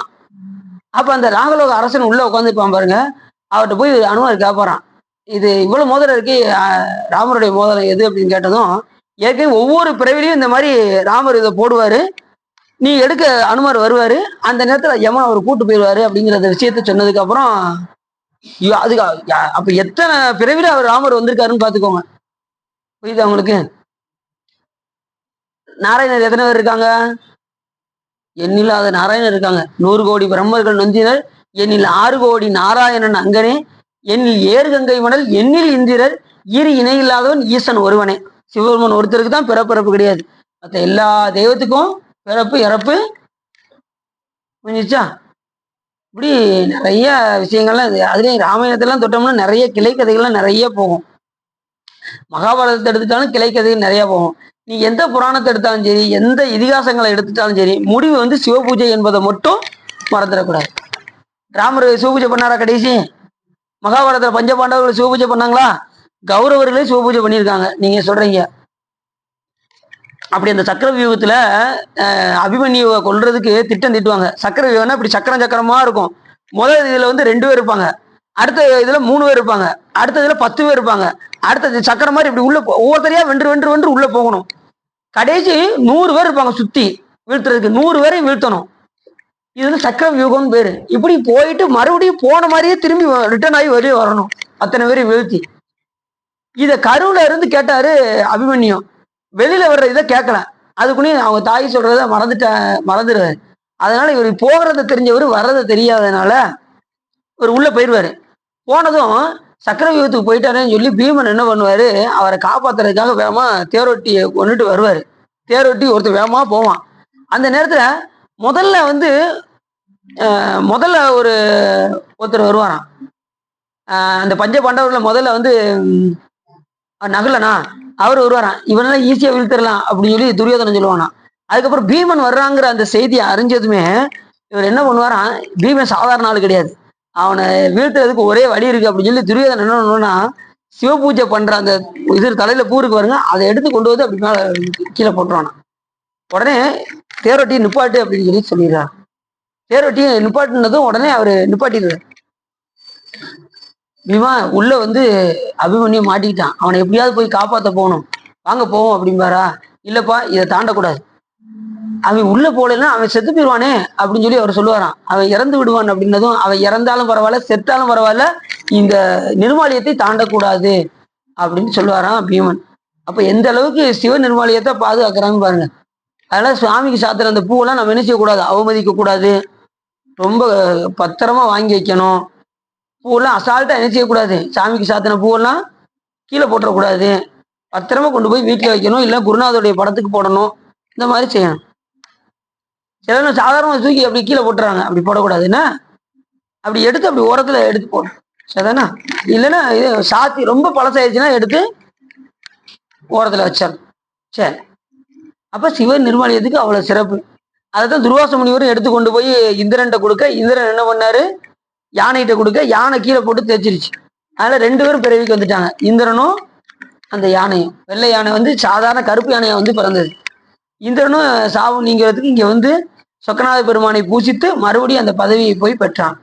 புரியுது அவங்களுக்கு? சரி, அப்படி அந்த அதுக்கப்புறம் அவர் தவம் செய்து அந்த வியாக்கிரபாதரும் நமது பரஞ்சோதி பதஞ்சலி முனிவராக வழங்கக்கூடிய ஆதிச்சடனும் 2 பேரும் தவம் செய்து அங்கே சிதம்பரத்தில் தவம் செய்து இருவரும் அந்த வியாழக்கிழமை மத்தியான வேளையில் உச்சி காலத்துல தைப்பூச நன்னாள் அன்று, ஒரு 2 வருஷத்துக்கு முன்னாடி வந்துச்சு, இந்த நாள் கரெக்டா வந்துச்சு, வியாழக்கிழமை வந்துச்சு, தைப்பூசம் வந்தது. அந்த அன்னைக்கு நாங்க எல்லாருமே நடராஜ பெருமானை பூசித்தோம். அந்த எத்தனையோ வருஷத்துக்கு ஒருக்கா தான் அந்த மாதிரி வருவான், வியாழக்கிழமை தைப்பூசம் வர்றது ரொம்ப சிறப்பு. வியாழக்கிழமை தைப்பூசம் அந்த மத்தியான வேளையில 2 பேருக்குமே சிவபெருமான் அந்த ஆனந்த நடனத்தை புரிந்து காண்பித்தார். ஆனந்த நடனம் புரிஞ்சாச்சுன்னா அதுக்கு மேல ஒரு இதே கிடையாது, அது எல்லையில்லாத இன்பம். சிவபெருமான் ஒருத்தருக்கு தான் ஆனந்தன்னு பேரு, மற்ற எல்லாருக்குமே ஆனந்தன்னு பேர் கிடையாது. இப்ப நிறைய பேர் ஆனந்தன் பேர் வைக்காங்கல்ல, ஆனந்தன் பேர் வைக்க கூடாதான், ஏன்னா சுவாமி ஒருவருக்கே அந்த இது உண்டு என்பது. சில வந்து சதானந்தன், நித்யானந்தன் அப்படின்னு வைக்காங்கல்ல, அப்படி குடும்ப அளவுக்கு வைக்க கூடாதுன்னு சொல்லியிருக்காங்க. அதனால நம்ம மடத்துல யாருக்குமே ஆனந்தன் பேர் வைக்க மாட்டாங்க. நம்ம இதுல பாருங்க, எல்லாருமே அம்பலத்து நம்ம ஐயா ஒவ்வொரு அடியார் நம்ம இது சிவபிரகாச தேசிக பரமாச்சாரிய சுவாமிகள், அம்பலவான தேசிக பரமாச்சாரிய சுவாமிகள், இப்படிதான் பேர் வைப்பாங்களே ஒழிய, அது மாதிரி சிற்றம்பல நாடிகள் இப்படிதான் பேர் வைப்பாங்களே ஒழிய ஆனந்தன்னு பேர் வைக்க மாட்டாங்க நம்ம மடத்துல. மற்றதுல எப்படின்னு தெரியாது, நம்ம மடத்துல ஆனந்தன்னு பேர் வைக்க மாட்டாங்க. ஏன்னா அங்க ஆனந்த நடராஜமூர்த்தி அங்க இருக்காரு, எங்க திருவாவூடுதுறையில இருக்காரு. உமாபதி சிவாச்சாரியார் வழிபட்ட அந்த நடராஜமூர்த்தி இப்ப திருவாவூடுதுறையில் இருக்கின்ற காரணத்தினால் அங்க ஆனந்தன்னு யாருக்கும் பேர் வைக்க மாட்டாங்க. டீச்சை கொடுத்தா கூட இந்த அம்பலவான தேசிகன், சிவபிரகாச தேசிகர் அப்படின்னு தான் கொடுப்பாங்களே தவிர ஆனந்தன்னு பேர் கொடுக்க மாட்டாங்க. மக்களுமே ஆனந்தன்னு பேர் என்ன செய்யக்கூடாது, சாமி ஒருவருக்கே அந்த நாமம். அதான் சொன்னார்ல, அத்தன் ஆனந்தன் அமுதன் என்று அல்லூரி தித்திக்க பேசுவாய் வந்து உன் கடை திறவாய், பத்துடையீர் ஈசன் பலதடியீர் பாங்குடையீர் புத்தடியும் புண்மை தீர்த்து ஆட்கொண்டார் பொல்லாதோ என்று கூட மாணிக்கவாச பெருமான் சொல்றார். அப்படி கதை புரியுதா? புரியுதாசா? ராமாயண மகாபாரதெல்லாம் புரியுதா? எனக்கே அவ்வளவா தெரியாது, இருக்கிறத வச்சு சொல்றேன். சரி, ஆனா எல்லாத்தையும் மூலம் வந்து சிவபூஜை, அதை மட்டும் மறந்துடக்கூடாது. சரிதானா? அடுத்து அங்க அதுக்கப்புறம் நேரா அந்த திருவானைக்காக பக்கத்துல தத்தாத்திரேயர் என்ற அந்த திருமால் பிரம்மா மூவருக்குரிய அந்த தலங்களை எல்லாம் போய் தரிசனம் செய்து காவிரியில் நீராடி அங்க இருக்கக்கூடிய திருவரங்கத்துல திருமால் இருக்காரா, ஸ்ரீரங்கம் சொல்றோம் பார்த்தீங்களா, அங்க உள்ள திருமாலை எல்லாம் வணங்கி அன்போடு துதித்து திருமாலை துதித்து 64 ஆடல்களை விளையாட்டாக செய்தவரும் வேகத்தை மட்டும் படுத்து கங்கையும் இளம்பெறையும் தாங்கிய மதுரை மன்னரும் அடர்ந்து பெரிய கடம்பவனத்தில் அமர்ந்தவருமான காமனை எரித்த கண்ணுதல் இறைவர் யாரு? சிவபெருமான். மதுரைக்கு வந்து அங்க உள்ள சொக்கநாத பெருமானை வந்து தரிசனம் செய்யறாரு. அதுவும் எப்படி சொன்னாரு, மதுரை மன்னரும். சாமி அங்க மன்னரா வந்து இருந்திருக்காரு.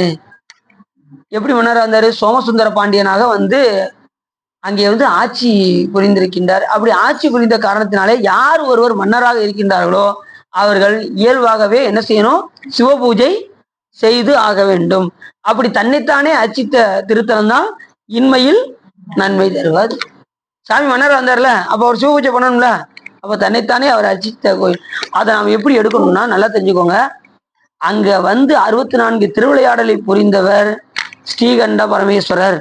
அவருடைய குருநாதர் அனந்த தேவரை அவர் பூசித்தார். அப்படி எடுக்கணும் பொருள். புரியுது உங்களுக்கு? இப்ப அனந்த தேவர் எடுத்தா அவருடைய குருநாதர் சதாசிவமூர்த்தியை வழிபாடு செய்தார் அப்படின்னு சொல்லணும். இப்ப மாணிக்கவாச பெருமான் இந்த இதுக்கெல்லாம் நிறைய பதில் சொல்லியிருக்காரு. உங்க சிவபெருமான் ஏன் கண்ணை மூடி தியானம் பண்றாருலாம் கேட்டாங்க. அதுக்கெல்லாம் இந்த சித்தாந்தம் படிச்சிருந்தா தான் உங்களுக்கு புரியும், இல்லைன்னா புரியாது. இது உங்களுக்கு இப்ப நீங்களாம் சித்தாந்தம் படிச்சிருக்கீங்க, உங்களுக்கு ஓரளவுக்கு ஸ்ரீகண்ட பரமேஸ்வரனா யாரும் தெரியும், அனந்த தேவர்னா யாரும் தெரியும். நீ காலையில ஒரு பதிகம் படிச்சீங்க அவருக்கு, அவங்களுக்கு 1 கொலாம் பாட்டு படிச்சோமா, அதுல 4 கொலாம் அவர் தம் திருமுகம் ஆவணன்னு சொல்லி வந்துச்சா? சிவபெருமானுக்கு எத்தனை முகம்? 5 முகம். 5 முகம். இப்ப முருகபெருமான சேர்த்து 6 முகம் அப்படிதான் சொல்லியிருக்கணும். ஆனா அந்த இடத்துல 4 முகத்தை சொன்னார்.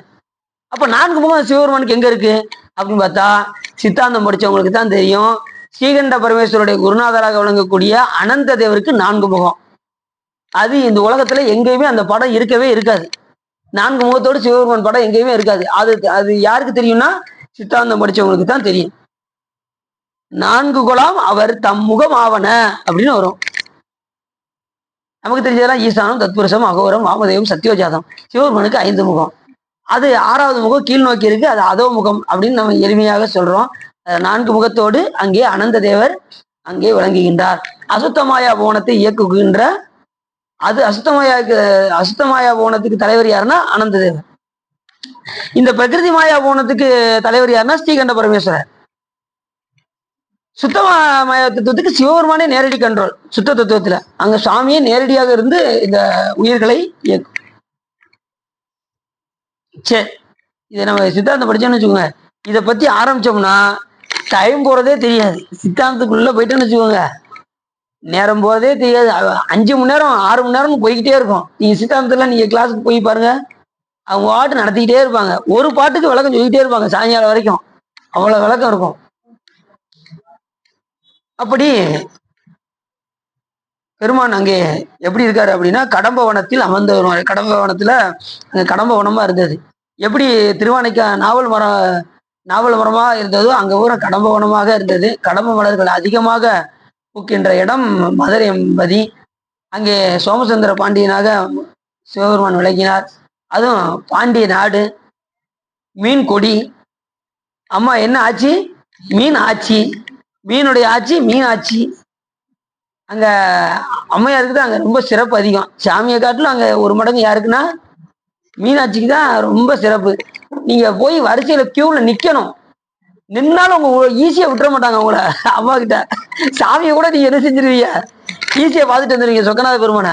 அம்மா கிட்ட தவம் கிடக்கணும், வரிசையில வெளியில வரைக்கும் நிக்கணும். கிட்டத்தட்ட ஒரு 2.5 மணி நேரம் நீங்க காத்து கிடக்காம உள்ள போய் பார்க்க முடியாது. அங்க வந்து அம்மா ரொம்ப பிஸி.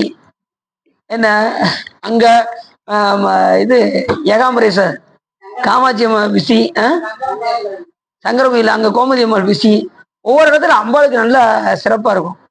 சில நேரங்களில் சாமியை பார்க்க முடியாது, சாமி ரொம்ப பிஸியா இருப்பாரு ஒரு கோயில்ல. அப்படி மதுரை பத்தி ரொம்ப சிறப்புடைய ஊர். அங்க 64 திருவிளையாடல்களை சிவபெருமான் நிகழ்த்தி காண்பித்தார். நம்ம கோயில் எத்தனை திருவிளையாடல் நடத்தியிருக்காரு சாமி? 24ங்க. அங்க 64ங்க. அதான் நம்ம கோயில சொல்லும்போது எப்படி சொன்னா, பெருவிளையாடல் மேயபிரான் 24 திருவிளையாடல் செய்ய அங்கே சிவலிங்கமாய் உறைந்தான். வைத்தியநாசாமி 24 திருவிளையாடல் செய்வதற்காக சிவபெருமான் சிவலிங்கமாக உறைந்தான். ஒரு முறை ஏனும் அவன் பேர் உரைத்துள்ளோர்கள் கருவிலை பிறவி போகம் கடந்து உயர் கதியை சார்வர் அப்படிங்கிறது நூலு. ஒரு தடவை வைத்தியநாதன் அந்த தளத்துல போய் வைத்தியநாதன் உருகிட்டீங்கன்னு வச்சுக்கோங்களேன், உங்க இனிமே ஒரு தாய்வத்துல போய் பிறக்க மாட்டீங்களாம். சொல்றது நூல் சொல்லுது, அப்படின்னு சொல்லல நூல். அங்க போய் வைத்தியநாதா அப்படின்னு உருகிட்டீங்கன்னு வச்சுக்கோங்களேன், ஒரு தாய்வத்துல பிறக்க மாட்டாங்கன்னு அடிச்சு சொல்றாரு. கருவிலை பிறவி புகம் கடந்து உயர் கதியை சார்வருங்கிற 24 திருவிளையாடல் செய்வதற்காக சாமி அங்க சிவலிங்கமா இருக்கு. போய் அந்த தளத்துல போய் வைத்தியநாதான்னு சொல்லுங்க. அது அப்புறம் அந்த குளத்தை பார்த்தா ஒரு சிறப்பான், தண்ணியை தொட்டு தலையில வச்சா ஒரு சிறப்பான், அதுல மூழ்குனா ஒரு சிறப்பான். அவ்வளவு சிறப்பு சொல்றேன். அங்க போய் நீங்க ஒரு ரூபா தானம் பண்ணீங்கன்னா, வைத்தியநாத கோயில போய் ஒரு வெளியில உட்கார்ந்து இருக்கவங்களுக்கு 1 ரூபா தானம் பண்ணா 1 கோடி தானம் பண்ணதுக்கு சமமா. 1 ரூபா தானம் பண்ணா அதுக்கே நம்ம யோசிக்கும், 1 ரூபா கொடுக்கவா, வேண்டாம் நாளைக்கு பார்த்துக்கணும், அதையே உள்ள வச்சுட்டு உள்ள போயிடுறோம். அது மாதிரி அந்தணர்களுக்கு நீங்க கொடுக்கீங்களா, அந்தணர்களுக்கு தட்டுல காசு போட்டீங்களா, அதுவும் அனந்த கோடி மடங்காக பெருகும். நீங்க 1 ரூபா போட்டீங்கன்னா கோடிக்கணக்காக பெருகும். அந்த அளவுக்கு தர்மம் செய்ததற்கு சமம் சொல்லி நமக்கு நூல் சொல்லுது. நிறைய வைத்தியநாதருடைய திருவிளையாடலாம் நம்ம பார்ப்போம். இன்னொரு தடவை வாய்ப்பு இருந்தா நம்ம பேசுவோம். ஏற்கனவே பேசியிருக்கோம்ல நம்ம 24 திருவிளையாடலாம். இன்னொரு எடுப்போம், வாய்ப்பு இருந்தா எடுப்போம். சரி எடுத்துரும். சரி, ஒரே நாளைக்கு 24 திருவிளையாடலுடைய கதையும் சொல்லிடுவோம். காலையில எல்லாம் சாப்பாடுலாம் கட்டி கொண்டு வந்துருங்க, காலையில ஆரம்பிச்சு சாயங்காலம் முடிச்சிருவோம். சரி, அப்படி கடம்பவனத்துல அங்க கண்ணுதல் பெருமானாக வழங்கக்கூடிய சொக்கநாத பெருமானை அங்கே பூசித்து, பொதியமலையில் சிறந்த உயர்ந்த தவத்தினுடைய அகத்தியருடைய கமல மலரடிகளை முறைப்படி வணங்கினார். பொதியமலைக்கு போயிட்டாரு, அங்க இருக்கக்கூடிய பெருமானை போய் தரிசனம் செய்தார். பொருணை என்னும் சிறந்த நதி தாமிரபரணியில போய் நீராடினார். பொருணைனா தாமிரபரணின்னு அர்த்தம். திருநெல்வேலிக்கு வந்துட்டாரு, திருநெல்வேலியில போய் தரிசனம் செஞ்சார். இப்படி ஒவ்வொரு தலமாக எங்கிறது வடநாட்டுல இருந்து சுகமுனிவர் அப்படியே ஒவ்வொரு இடமா தலம் தரிசனம் பண்ணிட்டு மதுரையை தாண்டி இப்ப எங்க போயிட்டாரு, திருநெல்வேலிக்கு. இப்படி போனவங்க வைத்தியநாத சாமிகளை வழிபாடு பண்ணாம போயிருப்பாங்க. நமக்கு பாடல் கிடைக்கல, அவ்வளவுதான். பாடல் கிடைக்கப்படாத தலம் நம்ம வைத்தியநாத சாமி. உடனே என்ன செய்யக்கூடாது, நிறைய பேர் பார்த்தீங்கன்னா நான் பாடல் பெற்ற தலத்துக்கு மட்டும்தாங்க போவேன், மற்ற தலத்துக்குலாம் போறது இல்லைன்னு சொல்லக்கூடாது. அடியார்கள் அப்படி சொல்லவே கூடாது. எங்க சிவலிங்கமா இருந்தாலும் அங்க போய் நாம சாமிய ஒரு சின்ன கோயிலா இருந்தாலும் சரி, அங்க சிவபெருமான் தானே உள்ள போயிடணும். இது பாடல் கிடைக்கப்படலையே, நீங்க வேணா போயிட்டு வாங்களேன் அப்படின்னு செய்யக்கூடாது. அப்படித்தான் ஒரு ஆள் நம்ம கூட ஒருத்தவங்க என்ன பண்ணிட்டாங்க, கும்பகோணத்துக்கிட்ட நாங்க போனோம், தல யாத்திரை போகும்போது பக்கத்துல சிவன் கோயில் இருக்கு, இது பாடல் பெற்ற தலம். எல்லாம் போயிட்டு தரிசனம் பண்ணிட்டு வந்தாச்சு. பக்கத்துல ஒரு கோயில் இருக்கு, வாங்க எல்லாரும் போய் பார்த்துட்டு வருவாங்க. இல்ல நீங்க போயிட்டு வாங்க சார், நாங்க பாடல் பெற்ற தலத்துக்கு தான் வந்திருக்கோம், நாங்க பாடல் பெற்ற தலத்துக்கு தான் போயிட்டு வருவோம் அப்படின்ட்டு எல்லாம் போய் பஸ்ல உட்காந்துக்கிட்டாங்க. அடின்னு மட்டும் தான் போனேன், வேற யாருமே கூட வரல. போனா அங்க என்ன சிறப்பு அப்படின்னா, அங்க பூனை சிவ பூஜை பண்ணிருக்கு. அதை அவங்களுக்கு பாக்குறதுக்கு பிரார்த்தம் இல்லை. ஏதாவது சாமி ஒவ்வொரு திருக்கோயிலையும் ஏதாவது ஒண்ணு பண்ணியிருப்பாரு. அதனாலதான் ஒரு தளத்தையும் நம்ம விடக்கூடாது. நம்ம வைத்தியநாத சாமி தான், நம்ம அன்றாடம் போய் வழிபாடு பண்ற வைத்தியநாத சாமி தான் இங்க எப்படி இருக்காரு, சகஸ்திரலிங்கேஸ்வரர் இருக்காரு. நம்ம வைத்தியநாத சாமி தான் காசியில விஸ்வநாதரா இருக்காரு. கடவுள் ஒன்று, நல்லா மறந்துடக்கூடாது. கடவுள் ஒன்று, ஒவ்வொரு இடத்துலயும் சாமி விலகி தோன்றுகின்றார். இங்க எப்படி பூமியில இருந்து சாமி வந்தாரு, இத்தனை வருஷமா தெரியல, ஆனா திடீர்னு சாமி முளைத்து வந்தார் பாத்தீங்களா. அதான் எப்ப தன்னை காட்டணும்னு நினைக்கிறாரோ அப்பதான் தன்னை காட்டுவார். நாம என்ன முயற்சி பண்ணாலும் சாமி வெளிப்பட்டு தோன்ற மாட்டார். அதான் மூலமாய் எங்கும் முளைத்த லிங்கம் ஆளவாய் சொக்கலிங்கம் கூட பாடல். சாமி தன்னை எப்ப காட்டணும்னு நினைக்கிறாரோ அப்பதான் வெளிப்பட்டு தோன்றுவார். அது வரைக்கும் நம்ம சாமி என்ன செய்ய முடியாது, காணவே முடியாது. அப்ப எல்லாமே இறைவனுடைய திருவருள்ல தான் இருக்கு. இப்படி ஒவ்வொரு இடத்துலயும் சாமி விளங்கி தோன்றுகிறார். ஏற்கனவே உங்கள்கிட்ட ஒரு கதை சொல்லியிருப்பேன்னு நினைக்கிறேன். ஒரு வீட்டுல பிள்ளைய கலெக்டருக்கு படிக்க வச்சாங்க. ஞாபகம் இருக்கா? நீங்க அப்ப வரல. ஒரு பிள்ளைய கலெக்டருக்கு படிக்க வச்சாங்க தாய் தந்தையார். அவன் கலெக்டர் ஆயிட்டான், படிச்சு கலெக்டர் ஆயிட்டான். கலெக்டர் ஆனதும் அந்த ஊர்லயே அவனை போட்டு விட்டாங்க கலெக்டரா. உடனே தெரியுக்கணா, உடனே இவன் என்ன பண்ணுவாங்க, இவங்க ஊர்ல உள்ள பெரியவங்கெல்லாம் போய் கலெக்டரை பார்க்க போனாங்க, மனு கொடுக்கறதுக்கு போனாங்க. போனா அவங்க ஊருக்காரன்னு சொன்னாலும் என்ன செய்யறான், அந்த பியூன் எல்லாம் வரிசையில் நிக்க சொல்றான். ஏன்னா கியூல இருந்து போய் பார்த்தா நம்ம கந்தசாமியோட பையனா இருக்கானே அப்படின்னு எல்லாம் பாக்குறாங்க. பார்த்ததும் உடனே அப்படியே பார்க்காங்க, அந்த பேன் என்ன, அந்த வசதி என்ன, வீட்டுல அப்படி பார்த்தோம், இங்க எப்படி இருக்கான், ராஜாவா இருக்கானே பையன் அப்படின்ட்டு பார்த்துட்டு அவங்க வீட்டுல போய் சொல்ல போனாங்க. எப்பா குப்புசாமி, உன் பையன் கந்தசாமியை போய் பாரு, அவன் எப்படி இருக்கான்னு தெரியுமா? ஆமா, வீட்டுல டெய்லி வர்றவன் தானே, புதுசா அங்க என்ன எப்படி இருக்க போறான் அப்படின்னாரு அவங்க அப்பா. இல்லப்பா, நீ போய் அவனை போய் பாரு, அவன் கலெக்டர் ஆகி நீ போய் பார்க்கல, நீ அவனை போய் அந்த இடத்துல போய் பாரு அப்படின்னு அவங்க அப்பாட்ட அந்த ஊர் பெரியவங்க எல்லாம் எடுத்து சொல்றாங்க. உடனே சரி போய் பார்ப்போமே, நீங்க எல்லாம் சொல்றீங்க, எதுக்கும் போய் என் பையனை போய் பார்த்துட்டு வரேன் அப்படின்னு தாய் தந்தையார் 2 பேரும் கிளம்பிட்டாங்க. போய் கலெக்டரை பார்ப்போன்னு போய், நான் அப்பா அம்மான்னு சொன்னாலும் அவன் என்ன செய்ய மாட்டேங்கான், பியூனு என்ன போய் சொல்லிக்கிட்டு இருக்கீங்களா போங்க அப்படின்னு போய் வரிசையில் நிக்க சொல்லிடுறான். 2 மணி நேரமா வரிசையில நின்று போய், நம்ம பையனை பார்க்கறதுக்கு 2 மணி நேரம் வரிசையில நிக்க வேண்டியிருக்கே அப்படின்னு நினைச்சு போய் உள்ள போய் தன்னுடைய மகனை பார்க்கும்போது அந்த ஃபேனும் வசதியும் அந்த டேபிளும் இருக்கிறத பார்த்து அதிசயித்து போனாங்களாம் அந்த பெரியவங்க. அதே போல நம்ம வைத்தியநாத சாமி தான் மதுரையில் எப்படி இருக்காரு, சொக்கநாதரா இருக்காரு. ஒவ்வொரு இடத்துலயும் சாமி விளங்கி தோன்றுகின்றார். எப்படி தன் தாய் தந்தையரா இருந்தாலும் கூட எப்படி கியூல நின்று போய் சாமியை பார்த்தாங்களோ, அதே போல நாம ஒவ்வொரு திருக்கோயில போய் கியூல நின்று சாமியை பார்ப்போம். எங்க அப்பாங்க, எங்க அப்பா அம்மா அப்படின்னு சொன்னாலும் அங்க விட மாட்டாங்க, நீங்க வரிசையில தான் போய் நிக்கணும் உங்களுக்கு. அப்படி போய் இறைவனை நாம் காண வேண்டும். ஒவ்வொரு இடத்துலயும் சாமி ஒவ்வொரு இடத்துலயும் விளங்கி தோன்றுவார். ஒவ்வொரு விதமான அற்புதங்களை ஒவ்வொரு இடத்துலயும் செஞ்சிருப்பாரு. அதெல்லாம் போய் நாமெல்லாம் போய் கண்டு காண வேண்டும். கைலாய மலையிலும் யார் இருக்கா, நம்ம சாமி தான் இருக்கார். அதனால அங்க எப்படி விளங்கி தோன்றுகின்றார் அப்படின்னு பார்க்கணும். இப்படி ஒவ்வொரு தலங்களாக சென்று நாடும் நகரமும் நத்திரு கோயிலும் தேடி திரிந்து சிவபெருமான் என்று பாடுவின் பாடி பணிவின் பணிந்தவின் கூடிய நெஞ்சத்து கோயிலா சொல்லுவாங்க. இப்படி ஒவ்வொரு தலங்களாக தரிசனம். நான் கொஞ்சம் ஷார்ட்டா சொல்லிடுறேன், ஏன்னா அடுத்து நம்ம போயிட்டு கடைசியா போய் திருச்செந்தூரை போய் அடைகின்றார் அப்படின்னு இதோட முடிச்சுக்கலாம். ஏன்னா அடுத்த இன்னொரு இடத்துக்கு சொற்படி போக வேண்டியிருக்கு. அதனால இதுகாரம் உள்ள நிறைந்து உகை சிறந்து இந்த திருச்செந்தூர் புராணத்தை நீங்க கேட்டதுன்னா உங்களுடைய வல்வினை கரைந்து திருவருள் உரையும் என்று சொல்லி திருப்புகழ் பாடி அடியின் உரையை நிறைவு செய்யிட்டு தெரிஞ்சுட்டோம். அடுத்தது இது ராமகிருஷ்ணபுரத்துல போனோம், அங்க 8 to 10. அந்த ஆனந்த விநாயகர் கோயில் பக்கத்துல அது ஒரு ஒரு ஒரு செட்டு மாதிரி இருக்கும், அங்க பக்கத்துல இது மாதிரி போட்டுப்பாங்க. வாங்க சரி.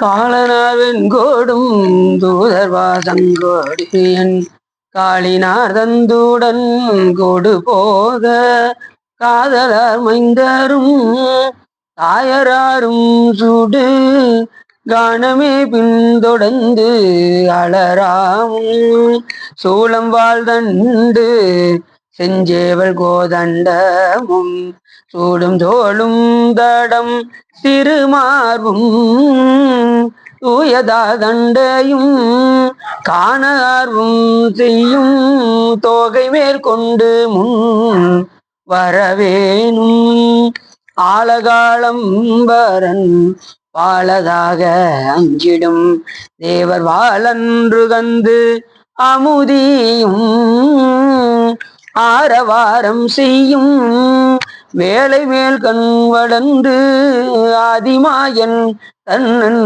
மருகோனே சாலிசே சங்கீனம் வாவி சொல் பங்கயம் சாரளா செந்தீலம் பதிவாழ்வே தாவி சூரஞ்சீவும் சாய வேகம் பெரும் தாரைவேல் உந்திடும் பெருமாளே தாரைவேல் உந்திடும் பெருமாளே கைலாய வருமுறை சிவஞான போத நெறிகாட்டும் என்னை வயல்வாய் வேகண்டான் தந்ததிக்கோர் மெய்ஞான பானுவாகி உயிராரும் பொழில் திருவாவூர் திருவாள் நமச்சிவாய தேவன் கைலாதி மறுபடியோன் திருமரபு நீடூழி தலைக மாதோ வான்முகில் வளாது வேகமளிவளம் துறக்க மன்னன் கோன்முறை அரசு செய்க குறைவில்லாத உயிர்கள் வாழ்க நான்முறை அரங்கள் ஓங்க நற்றமும் வேள்வி மல்க மேன்முகள் சைவ நீதி விளங்குக உலகமெல்லாம் வையம் நீடுக மாமலை மண்ணுக மெய் விரும்பிய அன்பர் விளங்குக சைவ நன்னடிதான் தலை தொங்குக தேவன் திருநீர் சிறக்கவே இன்றும் என்று பின்பும் பெருகும் இயல்பினால் ஒன்று காதலித்து உள்ளமும் ஓங்கிட மன்றார் அடியாரவர் வான்புகள் நின்றதெங்கும் நிலவே உலகலாம் ஆயுத தடந்தோல் வாழ்க அறுமுகம் வாழ்க வெப்பை குருசை தனிவேல் வாழ்க குக்குடம் வாழ்க செவ்வேல் ஏறி மஞ்சை வாழ்க யானிதன் அணங்கும் வாழ்க மாறிலா வள்ளி வாழ்க வாழ்க சீர் அடியாரெல்லாம் வாழ்க சீர் அடியாரெல்லாம் வாழ்க சீர் அடியாரெல்லாம் பார்வதி பதையே என்னால் இதுவனையை போற்றி வெற்றிவேல் முருகனுக்கு திருச்சிற்றம்பலம் தில்லையம்பலம் பொன்னம்பலம் அருணாச்சலம் ஏகாம்பரம்